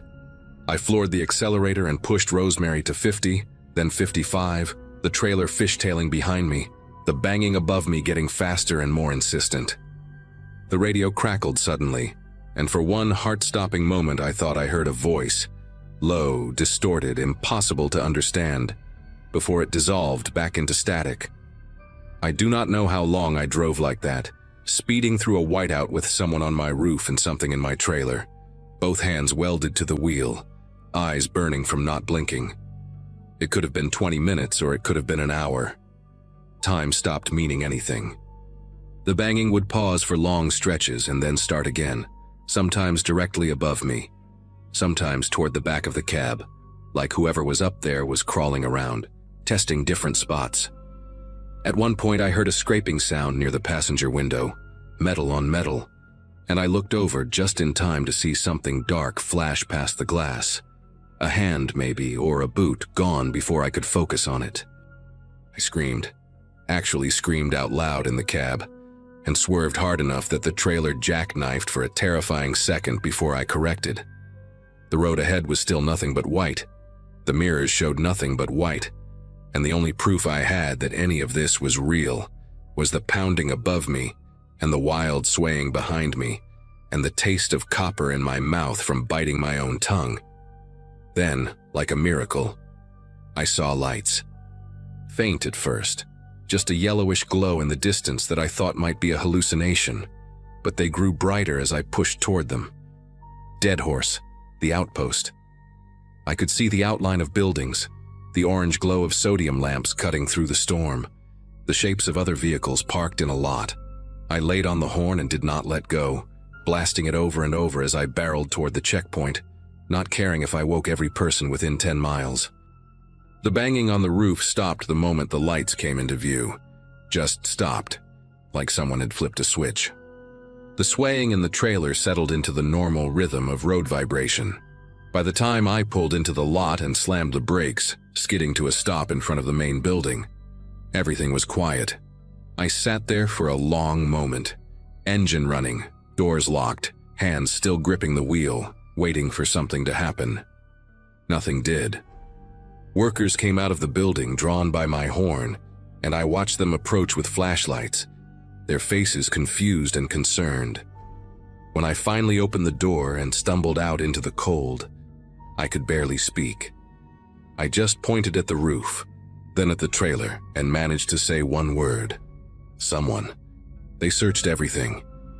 A crew of 6 men with flashlights and crowbars went over every inch of my rig, while I sat inside the main building wrapped in a blanket, drinking coffee that I could not taste.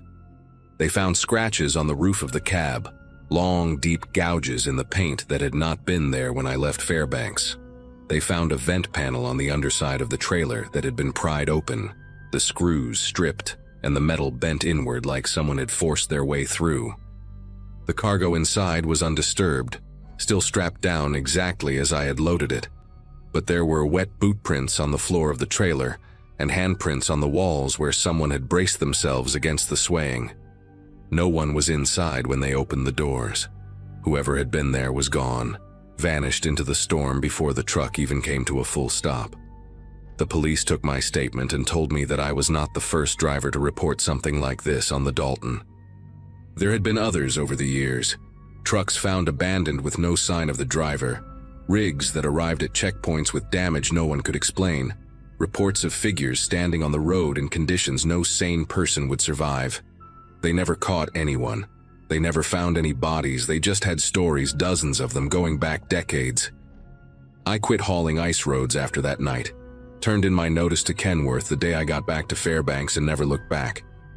I drive local routes now, short hauls around the lower 48 where there are gas stations every 20 miles, and cell service never drops. The money is worse, but I sleep at night, which is more than I could say for the first 6 months after that run. I still think about it, though. I think about the figure standing on the shoulder of the road, motionless in a wind that should have knocked them flat. I think about the footprints that led to my trailer and stopped, about the banging on my roof and the hand, or whatever it was, that scraped past my window at 50 miles an hour. I think about the vent panel that had been pried open from the outside, and I wonder how long that person had been riding under my trailer before they climbed up. I wonder what would have happened if I had stopped when the trailer started swaying, if I had gotten out to check the cargo like any reasonable driver would. The police told me I did the right thing by keeping moving, that the outpost lights probably saved my life. I believe them. But some nights, when the wind picks up and the dark presses against my windows, I can still hear that rhythmic banging above my head, and I have to check the locks 3 times before I can close my eyes.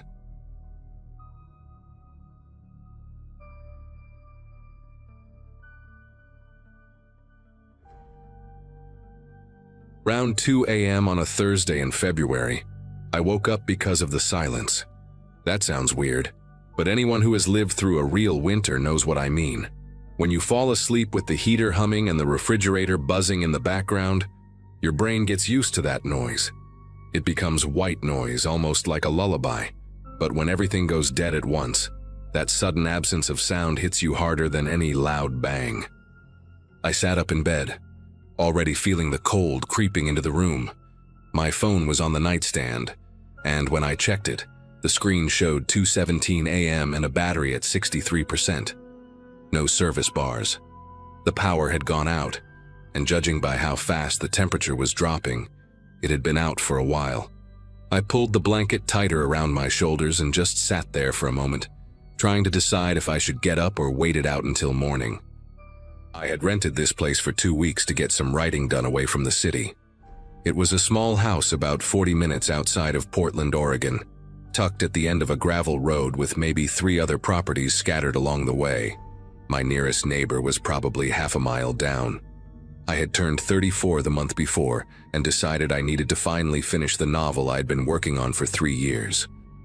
A friend of a friend owned this cabin and let me have it cheap for the off-season. It had seemed like such a good idea when I booked it. Quiet, isolated, peaceful. But sitting there in the pitch dark with no heat and no way to call anyone, peaceful was not the word that came to mind. I grabbed my phone and turned on the flashlight, pointing it around the bedroom. Everything looked normal. My laptop on the desk, my suitcase in the corner, the window showing nothing but black and the faint reflection of my own face staring back at me. I decided to check the rest of the house, mostly to make sure no pipes had burst or anything like that. The owner had warned me that the plumbing could be finicky in extreme cold, and the last thing I needed was to deal with water damage on top of everything else. I swung my legs out of bed and immediately regretted it. The floor was freezing, even through my thick socks. I found my boots near the door and shoved my feet into them without bothering to lace them up. The flashlight on my phone cut a narrow beam through the darkness as I walked down the short hallway toward the kitchen. The house was small, just a bedroom, a bathroom, a combined living room and kitchen area, and a tiny mudroom by the back door. It took me maybe 30 seconds to walk the whole thing. The fridge was silent, the stovetop cold, and when I flipped a light switch out of habit, nothing happened. I stood in the kitchen for a moment, listening. Outside, I could hear the wind pushing against the walls, but inside, there was nothing. Just my own breathing and the soft creak of the floorboards under my weight. That was when I decided to check the windows and doors. Not because I was scared at that point, but because it seemed like the responsible thing to do. If the power was out across the area, that meant no street lights, no porch lights, nothing. Total darkness outside. And I was a woman alone in a house I barely knew, in a place where I did not know anyone. It just made sense to double-check that everything was locked up. I started with the front door, which was secure. Then the 2 windows in the living room, both latched. The bathroom window, too small for anyone to fit through anyway, was locked. I saved the back door for last because it was in the mudroom, and the mudroom was the coldest part of the house. When I got there, I shined my light through the small window set into the door, expecting to see nothing but snow. And there was snow, a lot of it. It had been falling steadily since the evening before, but something about what I saw made me stop and look closer. The snow on the back porch had been disturbed, not like an animal had walked through it. More like someone had brushed it away from the door, clearing a path right up to the handle. I stood there staring at it for I do not know how long. My brain was trying to come up with explanations. Maybe the wind had done it. Maybe some snow had slid off the roof and created that pattern. But the more I looked, the less those explanations made sense. The snow had been pushed aside in a deliberate arc, almost like someone had used their arm or a sleeve to wipe it away from the door. And there were marks in the snow on the porch steps too. Not quite footprints because the snow was too powdery and had probably filled them in partially, but impressions. Depressions where someone had stepped. I felt my chest get tight, and I took a step back from the door, still holding my phone up with the flashlight pointed at the window. The lock on the door was a simple deadbolt, and I checked it twice to make sure it was engaged. It was, but that did not make me feel any better. Someone had been on that porch recently, probably within the last hour or two, based on how little snow had accumulated over the cleared area. Someone had walked up to my back door in the middle of the night during a blackout and tried to get a clear look at the handle. I backed out of the mudroom slowly, keeping my light aimed at the door like it might suddenly burst open. My mind was racing. I thought about calling 911, but when I checked my phone again, there was still no signal. Not even one bar. The house was in a bit of a dead zone to begin with, and whatever was happening with the storm must have knocked out the nearest cell tower or something. I thought about my car parked out front. I had the keys in my purse in the bedroom. I could grab them, run outside, and drive to the nearest gas station or anywhere with people. But that would mean going outside, into the dark, into the snow, where someone might be waiting. I did not know what to do. I turned off my flashlight to save battery and just stood there in the kitchen, letting my eyes adjust to the darkness. The windows let in the faintest glow from the snow outside, just enough to see the outlines of furniture. I listened as hard as I could, trying to hear anything over the sound of my own heartbeat pounding in my ears. For a few minutes, there was nothing. Just the wind outside and the occasional creak of the house settling. I started to wonder if maybe I was overreacting. Maybe some drunk guy had wandered up to the wrong house and left when he realized his mistake. Maybe it was the property owner checking on the place and I just had not heard him knock. I was actually starting to calm down a little when I heard it. A soft sound from the back of the house, from the mudroom. It was not loud. It was not a bang or a crash. It was the quiet, careful sound of someone testing a door handle. A slow turn, then a pause, then another turn. Like whoever was out there was trying to see if the lock would give without making too much noise. I stopped breathing. I pressed myself against the kitchen counter and did not move. The sound stopped. I waited, counting the seconds in my head. 10, 20, 30. Nothing. Then I shifted my weight slightly to get a better angle toward the mudroom, and the floorboard under my foot let out a loud creak. The sound from the back door stopped instantly. That was when I understood. Whoever was out there was listening. They had heard me move, and now they were waiting to figure out where I was in the house. I felt sick. This was not some random drunk or a confused neighbor. This was someone who knew I was inside and was trying to get in without alerting me. I stayed frozen against the counter, barely breathing, for what felt like an eternity. My legs were shaking from holding still for so long. Then I heard footsteps outside, but not retreating. They were moving along the side of the house, crunching softly through the snow. Whoever it was, they were circling the building. I tracked the sound as it moved from the back toward the front, past the living room windows. I wanted to look, to see who it was, but I was terrified that if I moved toward the window, they would see the movement and know exactly where I was standing. So I just listened as the footsteps passed by, slow and deliberate, like someone taking their time. Like someone who was not in any hurry at all. The footsteps stopped somewhere near the front of the house. I waited, straining to hear anything. A full minute passed with nothing. Then 2 minutes. I was starting to think maybe they had left when I heard the front door handle rattle. Not as gently as the back door. This time it was more forceful, like they were done being subtle. The door shook in its frame but held. I had locked it, thank God. And it was a solid wooden door with a good deadbolt. But the sound of someone actively trying to force their way in while I stood helpless in the dark was something I will never forget. I made a decision then.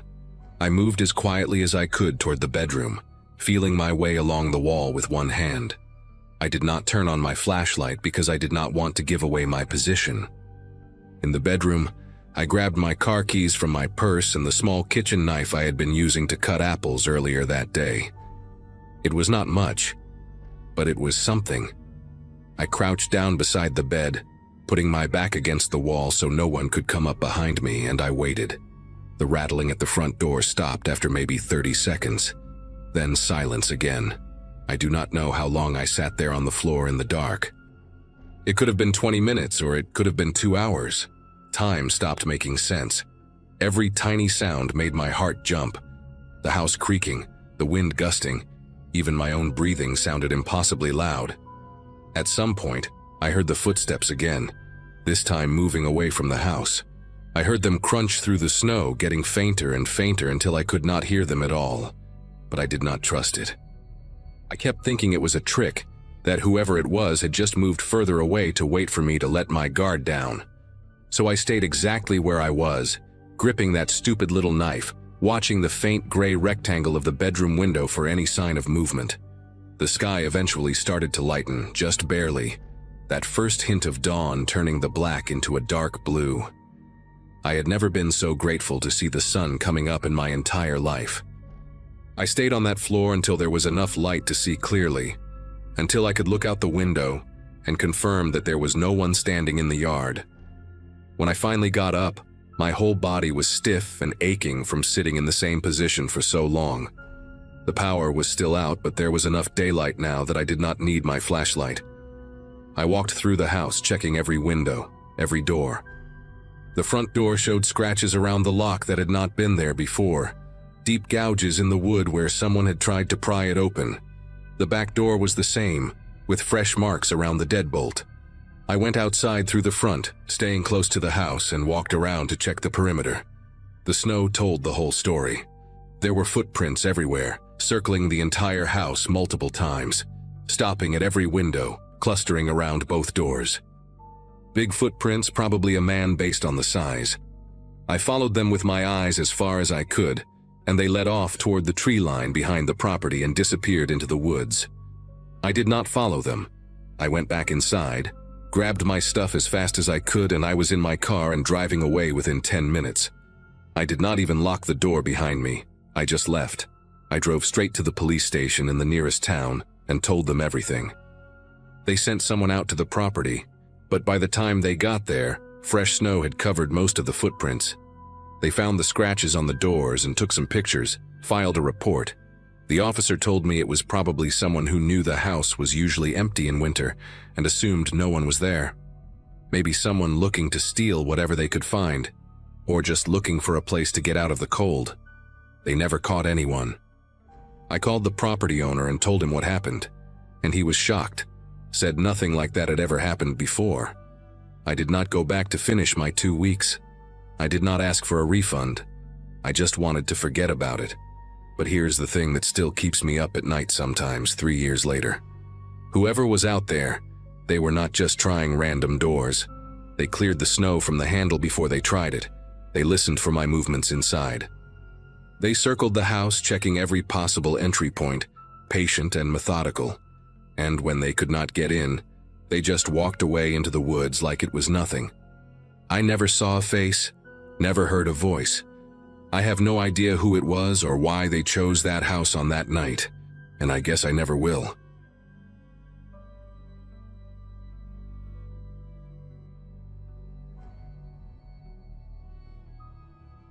Greenleaf Copy and Print sat at the dead end of a strip mall on Route 17, one of those forgotten little shops that survived on loyalty and stubbornness more than actual foot traffic.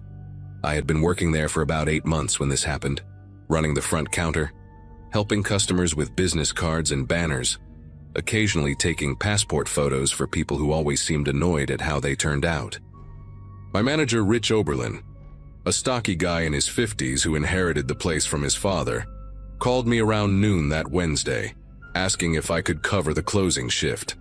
Stacy, the regular evening girl, had called in with some kind of throat infection that made her voice sound like gravel in a blender.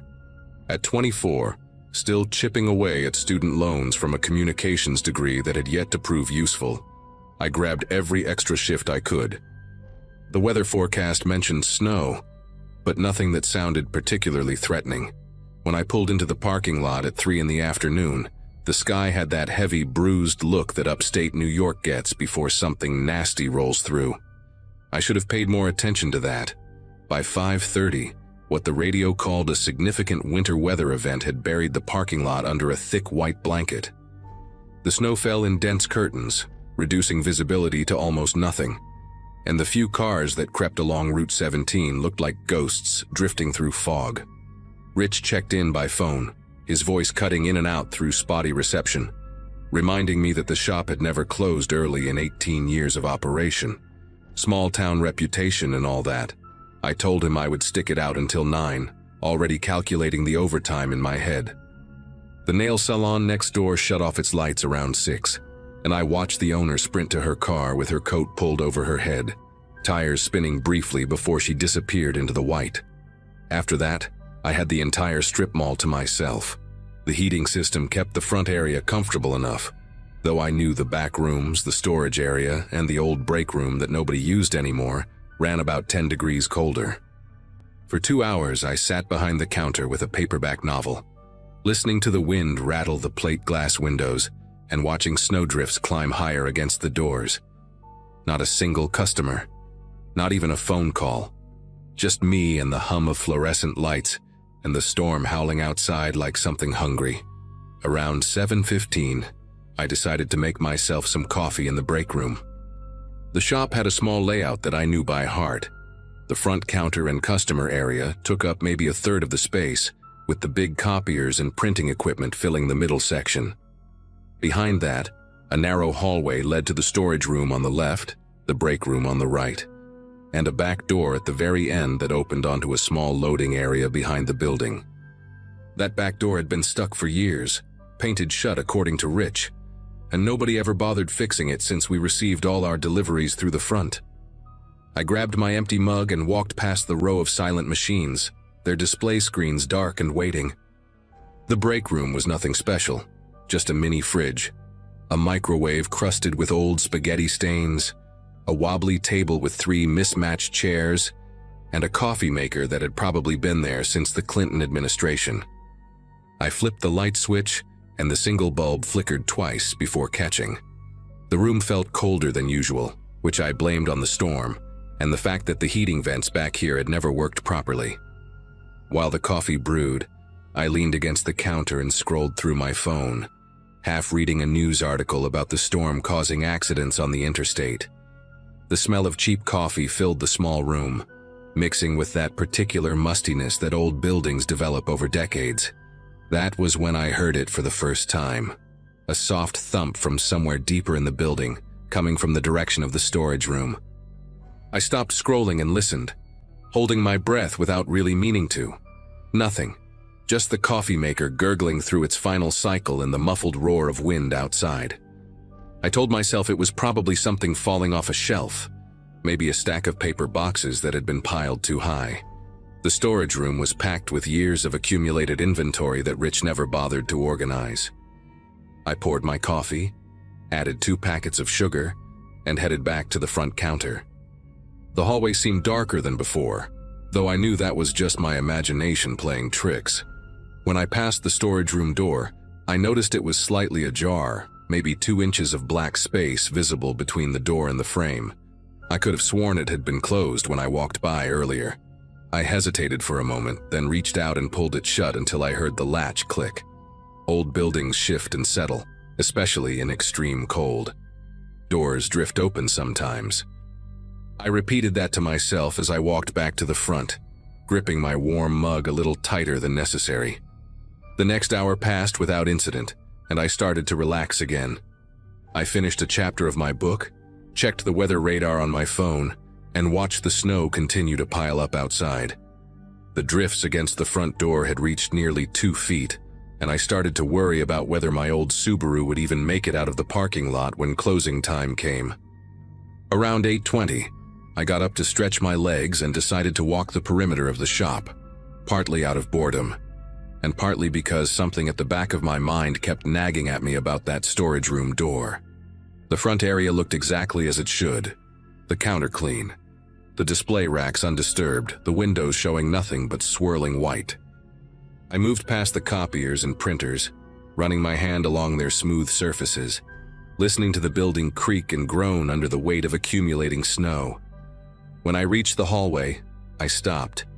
The storage room door was open again, not just slightly ajar this time, but wide open, revealing the darkness inside like a mouth waiting to swallow something. I stood there for what felt like a full minute, staring into that black rectangle. The storage room had no windows, no source of natural light, and the single bulb inside was controlled by a pull chain that hung from the ceiling about 6 feet in. I could see the vague outlines of shelving units and stacked boxes, but nothing moved, nothing made a sound. My heart had started beating faster, and I became very aware of how alone I was, how far from any other person. The rational part of my brain kept insisting there had to be an explanation. Maybe the latch was broken. Maybe the door frame was warped from age and temperature changes. I pulled out my phone and turned on the flashlight, aiming the beam into the storage room. Boxes of printer paper, toner cartridges, old promotional signs that Rich refused to throw away, rolls of vinyl for the banner printer. Everything looked undisturbed, coated in a thin layer of dust that sparkled in the light. I took 2 steps inside, reaching up for the pull chain, and that was when I noticed the footprints. They were faint, barely visible in the dust on the concrete floor, but they were definitely there. A trail of shoe prints leading from the back corner of the room toward the door where I now stood. Someone had walked through here recently. Someone wearing what looked like work boots size 10 or 11 from the shape of them. And the prints only went one direction, toward the front of the store, which meant whoever made them was still inside the building. My first instinct was to run straight for the front door and get out, but something stopped me. The snow outside had to be 3 feet deep by now, and my car was parked at least 50 yards away. If someone was in here with me, and if that someone meant harm, I would be wading through knee-deep snow in the dark while they watched from the warm interior. I backed out of the storage room slowly, keeping my phone light aimed ahead of me, trying to control my breathing. The break room door was closed exactly as I had left it earlier. The back door at the end of the hallway, the one Rich said was painted shut, looked the same as always. But when I walked closer, holding my breath, I noticed something that made my legs feel weak. The door frame near the latch had fresh scratches in the paint, bright white marks against the dull cream color, and the door itself sat slightly crooked in the frame. Someone had forced it open from the outside. The snow on the small concrete pad behind the building would have covered any tracks within minutes, which meant this person could have entered hours ago, long before the storm got bad enough to trap us both inside. I retreated to the front counter as quietly as I could manage, my sneakers barely making a sound on the thin commercial carpet. My mind raced through the layout of the shop, trying to figure out where someone could hide. The storage room seemed clear, at least the main area. The break room was too small to conceal anyone for long, but there was another space I had forgotten about, a narrow utility closet built into the wall between the copier area and the hallway, where Rich kept cleaning supplies and a few old machines that no longer worked. The door to that closet blended almost seamlessly with the wall paneling, easy to miss if you did not know it was there. I'd only opened it twice in 8 months, once to grab a mop when a customer spilled coffee, and once when Rich asked me to find a specific replacement part for one of the printers. I stared at that section of wall from behind the counter, my phone clutched in one hand, trying to remember if I had noticed anything unusual when I walked past earlier.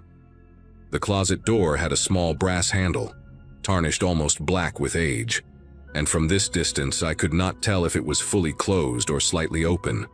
I did not want to find out. I needed to call for help, but when I looked at my phone, the signal had dropped to a single flickering bar. The storm must have been interfering with the cell towers, or maybe the snow was just too thick for anything to get through. I tried calling 911 anyway, pressing the phone hard against my ear, but all I got was static and silence, not even a ring. My second thought was the landline on the counter, an old beige phone that Rich kept for backup and rarely used. I picked up the receiver and heard nothing, just dead air. The phone lines must have gone down with the storm, buried under ice and snow somewhere between here and town. I was completely cut off, alone in a building with someone who had broken in and hidden themselves for hours, watching me go about my evening without any idea they were there. The thought of it made my skin prickle with something between fear and revulsion. I pictured myself making coffee, reading my book, checking my phone, all while a stranger lurked somewhere in the shadows, studying my movements, waiting for something. Waiting for what exactly? That question terrified me more than anything else because I had no way of knowing the answer. A sound broke the silence, and this time it was unmistakable. Not a thump or a creak, but a slow, deliberate footstep coming from the hallway. Then another. Someone was walking toward the front of the store, not even trying to be quiet anymore.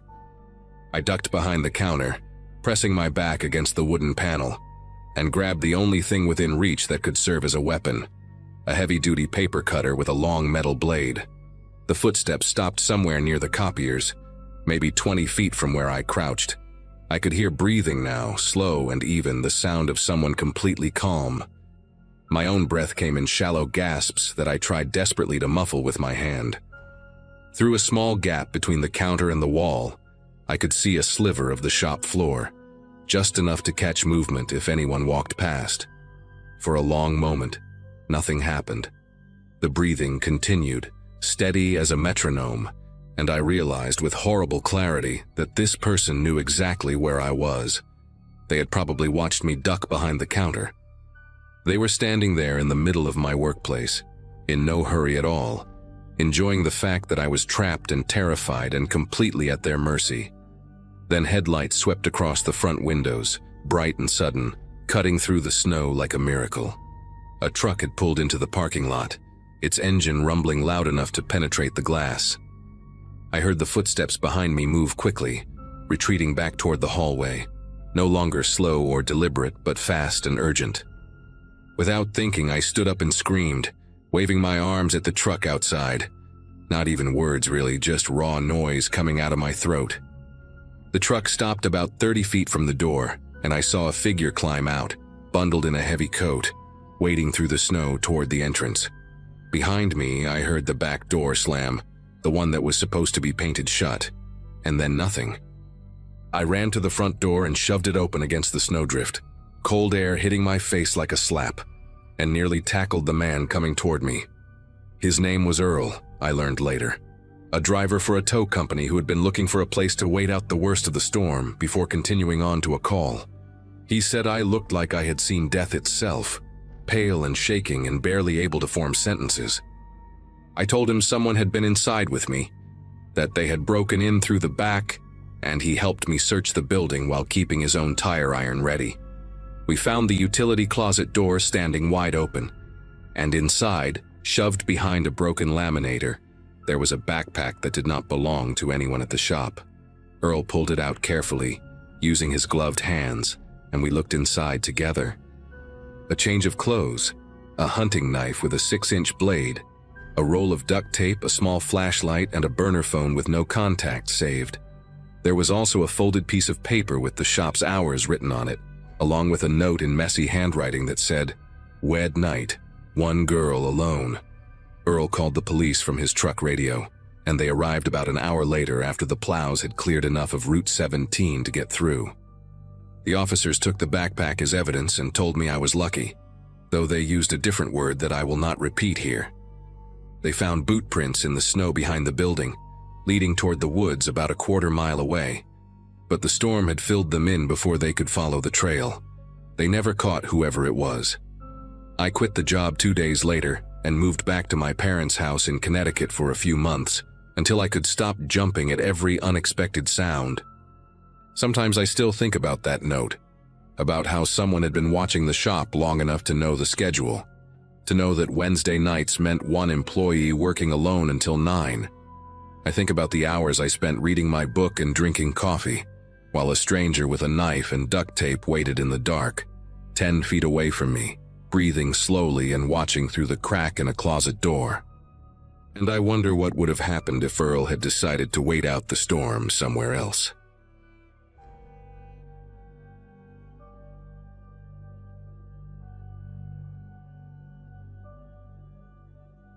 Living alone had never bothered me before that winter. At the time, my name was Clara, and I had rented a remote house miles away from the nearest town to save money and clear my head. Work was remote, life was quiet, and isolation felt like a luxury instead of a threat. Snowstorms were common in that region, and I had stocked up the way everyone told me to. The forecast mentioned heavy snow, nothing unusual, and I remember feeling almost excited for the forced stillness. That morning, the world outside was already muted, wrapped in thick white silence. Wind dragged loose snow across the yard like smoke. Inside, the house creaked the way old places do when temperatures drop. By late afternoon, the storm had grown teeth. Snow piled against the doors faster than I could shovel, and the road disappeared completely. Phone signal flickered in and out, and the power died without warning, plunging every room into an early dusk. The heater shut down, leaving only the faint tick of cooling pipes. Candles became my new light sources, their flames bending whenever the wind slammed the siding. I kept telling myself this was normal, just a rough storm passing through. Still, the silence between gusts felt too deep, like the house was holding its breath. Every sound carried weight in a way it never had before. The first impact came just after dark. A dull thud against the outer wall, low and heavy, followed by another closer to the back of the house. Ice chunks falling from the roof made sense, and so did wind-driven debris, so that's what I told myself. The noises repeated, irregular but deliberate enough to pull my attention every time. Each hit seemed to test a different section of the house. I paced from room to room listening, trying to map where the sounds came from.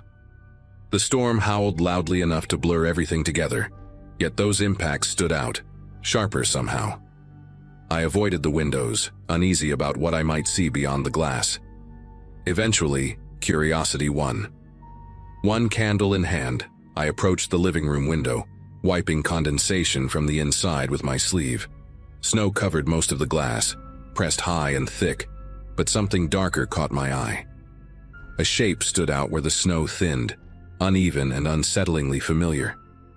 The impression looked like fingers splayed wide, pressed flat against the outside of the window. Before I could fully process it, the mark vanished as snow slid back into place. Moments later, another impact struck the opposite side of the house. That's when the realization set in that whatever was out there wasn't random, and it wasn't staying in one place. Night pressed in hard after that. Candles burned lower, and the cold crept across the floors in slow, numb waves. The impacts kept coming, spaced out just enough to prevent any rhythm, like whoever or whatever was outside didn't want me getting used to it. Wind alone couldn't explain how the sounds shifted from wall to wall. At one point, the noise came from right beside the front door, close enough that I could hear snow sliding down afterward. I stood in the hallway listening, counting breaths without realizing I was doing it. The house felt smaller with every passing minute. Even the ceiling seemed closer, as if the storm were pressing everything inward. Another window showed signs not long after. Frost scraped away from the outside in a rough oval, followed by a second hand-shaped mark beside it. The fingers were long, uneven, and left clear grooves in the snow, deep enough to show pressure. They didn't linger, never staying long enough for me to study them properly. Each time I tried to get closer, the marks faded, replaced by fresh snowfall as if nothing had been there. The storm worked like a curtain, hiding movements between gusts. Whoever was circling the house knew that. The idea settled in slowly and refused to leave. The banging changed tone after that, growing more controlled, less chaotic. One strike landed near the kitchen, followed by another near the bedroom, spaced as if someone were walking the perimeter. My phone finally lost signal completely, leaving me with a dead screen and no outside connection. The temperature inside dropped fast enough that I could see my breath. Layers of clothing barely helped, and my focus narrowed to staying warm and alert. Footprints never appeared in the yard, but the snow kept shifting near the foundation. Something out there was close enough to disturb it, yet hidden well enough to stay unseen. Eventually, exhaustion forced a decision. The safest room was the pantry, small and buried toward the center of the house. Blankets, canned food, and one remaining candle came with me as I shut the door. The impacts continued for hours, sometimes closer, sometimes distant, until the storm's roar swallowed them entirely. At some point, the sounds stopped altogether, leaving only wind and settling ice. Morning light filtered faintly through the cracks when the blizzard finally eased. No marks remained outside, no damage, no tracks, just untouched snow. Roads reopened days later, and I left as soon as possible, never returning, still unsure who had been waiting for the storm to trap me inside. Morning didn't arrive the way it usually does. There was no clean sunrise, just a gradual thinning of darkness as the storm loosened its grip. I stayed in the pantry longer than necessary, listening for anything that didn't belong. When I finally opened the door, the house felt wrong in a different way. Too quiet, like a space after a loud argument. The air inside was bitterly cold, and every step sent sharp cracks through the floorboards. I moved room to room slowly, candle held out in front of me, checking windows, doors, corners. Everything looked intact, no broken glass, no forced entry. That somehow made it worse. Outside light revealed more than I wanted. Snow had piled almost to the windows, smooth and undisturbed except in a few places where it looked handled. Near the living room window, the surface wasn't wind-shaped. It was flattened in patches, uneven, like someone had leaned there and then stepped back. The impressions were faint but intentional, pressed deeper than drifting snow would allow. I scanned the yard as far as I could see through the remaining haze, half expecting movement. Nothing stirred. No tracks led away, no signs of departure. The storm had erased everything except those subtle disruptions near the house itself. I forced the front door open with effort, snow resisting like it wanted me to stay inside. Cold air rushed in, sharp and metallic, carrying that empty post-storm stillness. I stood there for a long moment, listening again, exposed and shaking for reasons beyond the temperature. The walls that had felt like protection hours earlier now seemed thin and unreliable. Whatever had been outside had chosen not to come in, and that choice bothered me more than if it had tried. The thought that someone had tested the house and decided against entering stayed with me, heavy and unresolved. Once the roads were cleared later that day, I packed what I could and left before night had a chance to settle again. I didn't wait for explanations or reassurance from anyone else. The house returned to being just a structure in the snow, silent and empty. Even now, years later, I replay that day in fragments. The timing of the impacts, the way the marks appeared and vanished, the precision of it all. I still don't know who was outside or why the storm mattered so much to them. I only know that something used the weather as cover, and I was never meant to see it clearly.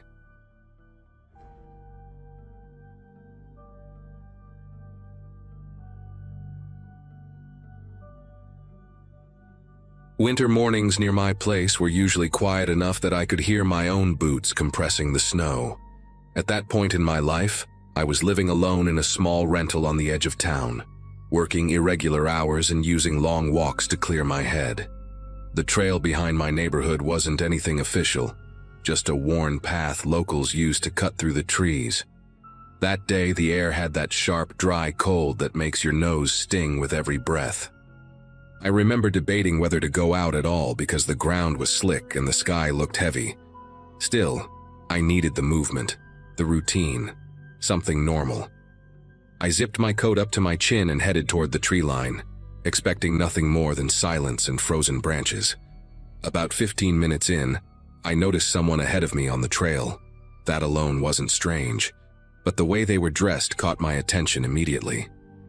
No gloves, no hat, and a thin jacket that looked more like something you'd wear in early fall.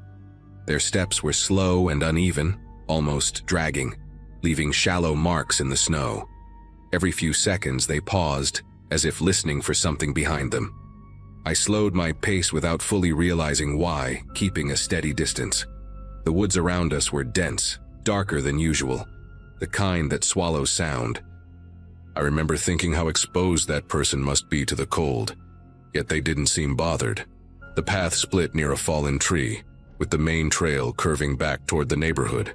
Instead of following it, the person ahead veered toward an area marked with old warning signs nailed to trunks. Most locals avoided that section because it bordered protected land, and the terrain dropped off sharply. The person didn't hesitate, stepping over the thin rope barrier like it wasn't there. I stopped completely, my breath fogging the air, trying to decide what to do. Part of me wanted to call out, maybe warn them, but my voice wouldn't come. The quiet felt heavier than before, like the forest was holding it in. After a long moment, I turned back, uneasy and annoyed at myself for letting a stranger rattle me. Weeks passed and the memory faded into something I only thought about when I walked that way again. Then one evening, flashing lights lit up the road near my place, painting the snow in red and blue. Law enforcement vehicles were parked along the trail entrance and officers were moving in and out of the trees.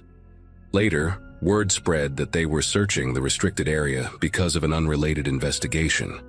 Nobody mentioned a person on the trail or anything unusual found that day. Still, standing at my window, watching the lights flicker against the forest, that image of the underdressed figure came rushing back with uncomfortable clarity. It felt like a piece of something larger I had brushed against and never understood. The following days changed how I moved through that part of town.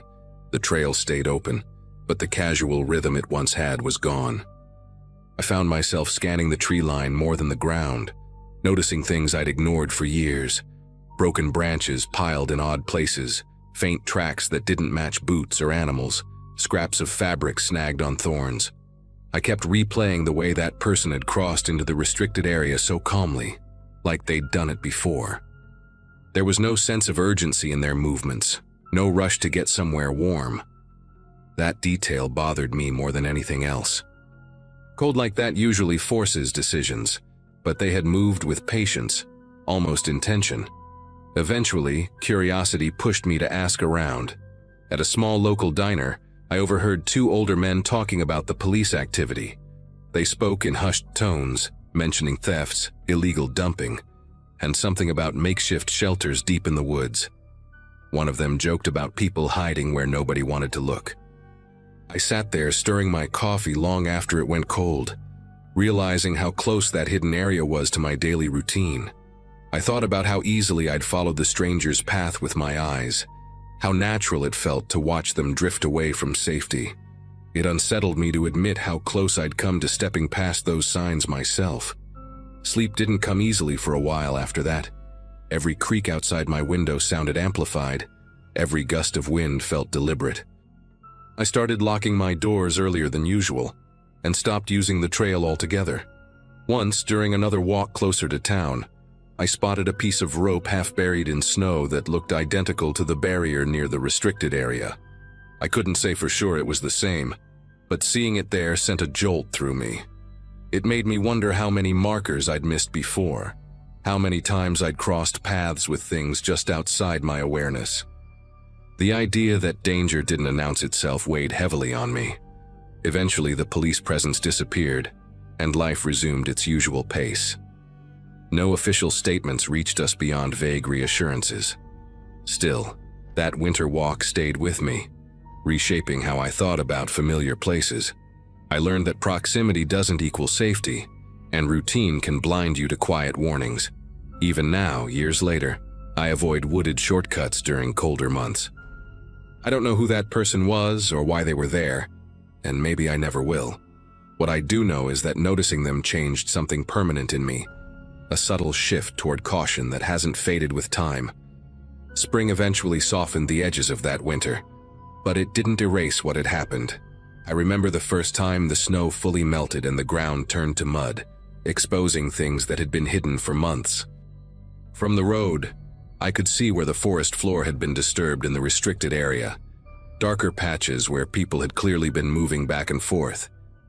It made the whole thing feel more real, less like a strange memory, and more like a near miss. I realized how thin the line was between a normal habit and a dangerous situation. All it took was one step off a familiar path. Not long after that, a short article appeared on a local news site. It talked about arrests connected to illegal activity tied to the forest, mentioning stolen property and individuals using the area to stay out of sight. The report was vague and careful, probably to avoid panic, but it confirmed enough to make my chest tighten. They included a photo taken from the edge of the woods, showing debris and a narrow footpath that looked exactly like the one I'd seen that day. I stared at that image for a long time, tracing the route with my finger. It finally clicked that the person I'd followed with my eyes hadn't been lost or careless. They'd known exactly where they were going. That realization brought an unexpected mix of relief and dread. Relief that I hadn't called out, hadn't followed, hadn't tried to be helpful. dread because it meant I'd unknowingly been close to something deliberate and hidden. I started sharing the story quietly with a few friends, framing it as a strange coincidence rather than anything dramatic. Most of them brushed it off, saying things like that happen everywhere. But a couple went quiet, especially those who also used trails near their homes. It was unsettling to see that same shift of awareness pass to them, the same pause before they spoke. In the end, the solution was simple and practical. I stopped using that trail altogether and adjusted my routines. I found busier routes, places with open sightlines and people around. The forest is still there, unchanged, and I still pass it sometimes on my way to work, but I don't feel drawn to it anymore. That single winter walk taught me that familiarity can be misleading, and not every quiet place is empty. I don't know what would have happened if I'd taken a few more steps forward that day. What matters is that I didn't, and that choice still feels like the right one.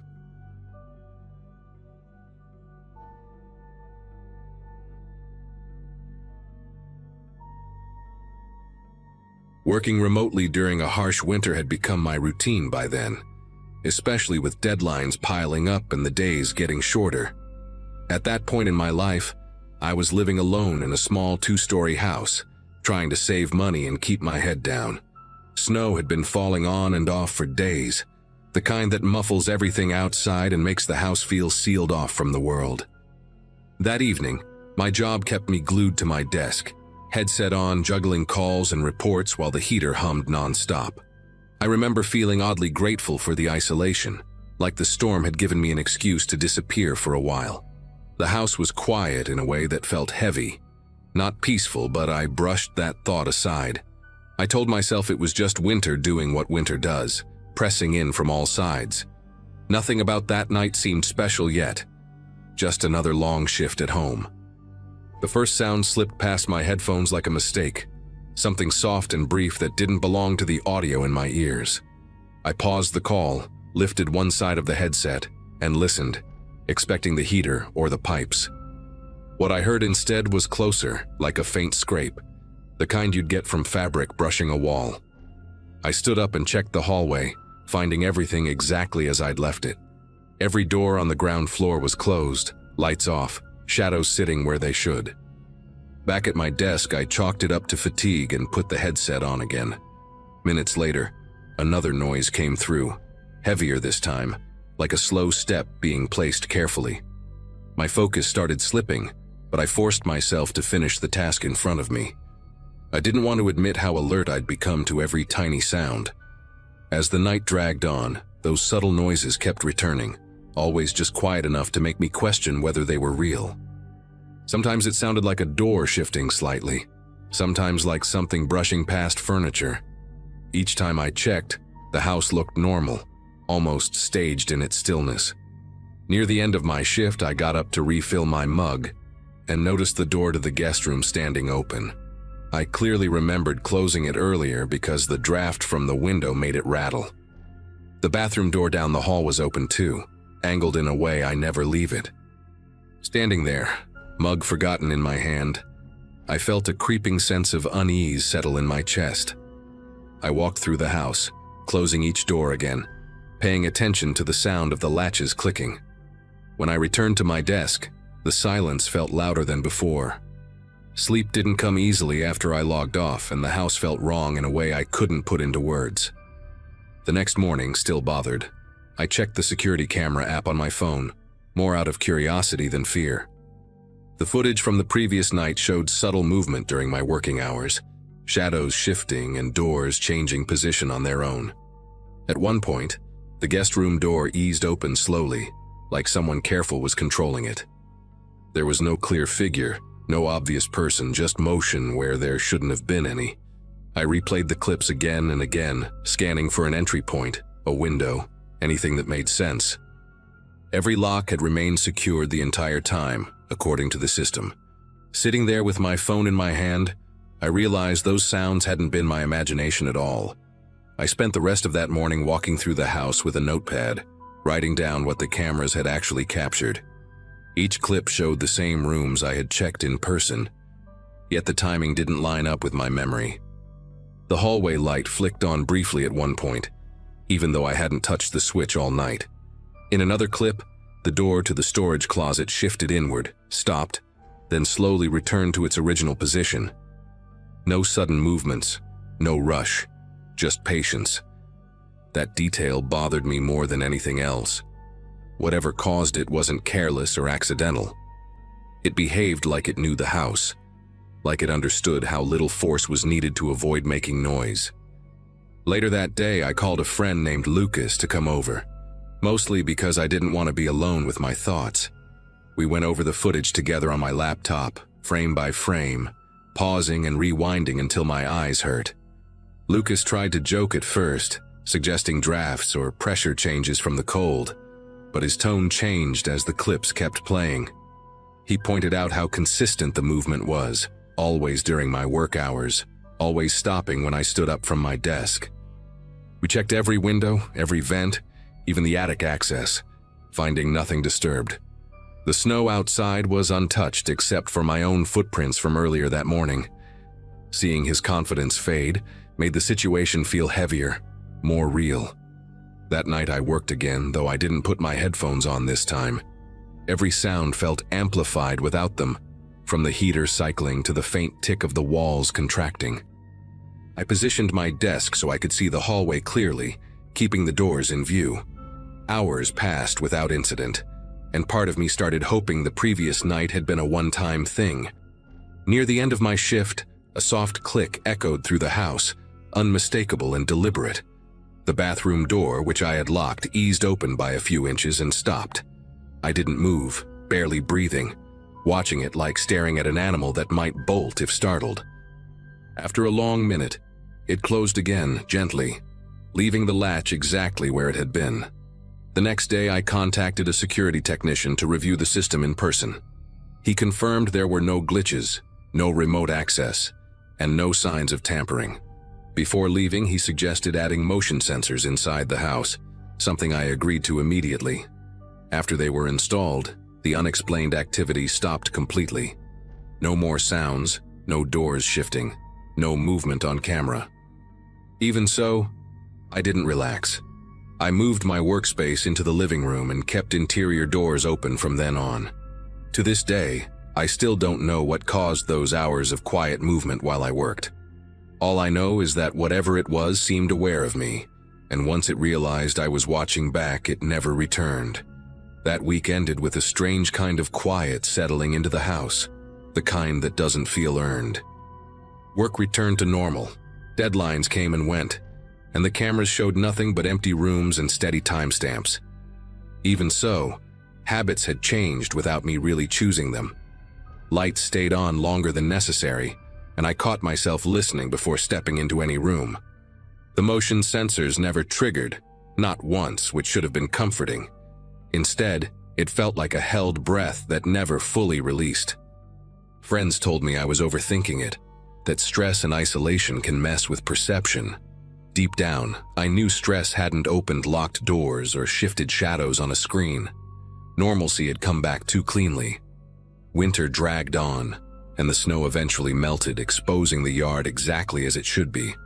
No disturbed soil, no marks along the siding, nothing to point at and say, "That's it, that's the reason." I reviewed the footage one last time before archiving it, forcing myself to watch without jumping ahead. There was a pattern to it, subtle but consistent, always centered around the same hallway and the same interior doors. Never the front door, never the back. It felt less like an intrusion and more like a presence navigating familiar territory. That thought stayed with me longer than I wanted to admit. Houses, after all, remember things better than people do. Eventually, a practical decision replaced speculation. The house went up for sale, and I told myself the move was about space and convenience. Packing up felt like closing a chapter that refused to explain itself. On the final day there, every door stood open, sunlight reaching into corners that had stayed dark before. Walking through those empty rooms, the place looked harmless, almost ordinary. No sounds followed me, no last gesture, no sign of whatever had shared those hours with me. The cameras came down, one by one, and I left them behind with the keys on the counter. The silence didn't follow me out. Now, living somewhere else, working similar hours, winter doesn't carry the same weight it used to. Headphones still come off now and then, just to check the space around me, a habit I doubt will fade. Nothing like that has happened again, and maybe that's the closest thing to an answer I'll get. Some things don't need a name or a face to leave a mark. All I know is that during those hours, something moved through my home without ever showing itself. When I stopped pretending it wasn't happening, it stopped happening too. That's the part I still think about late at night.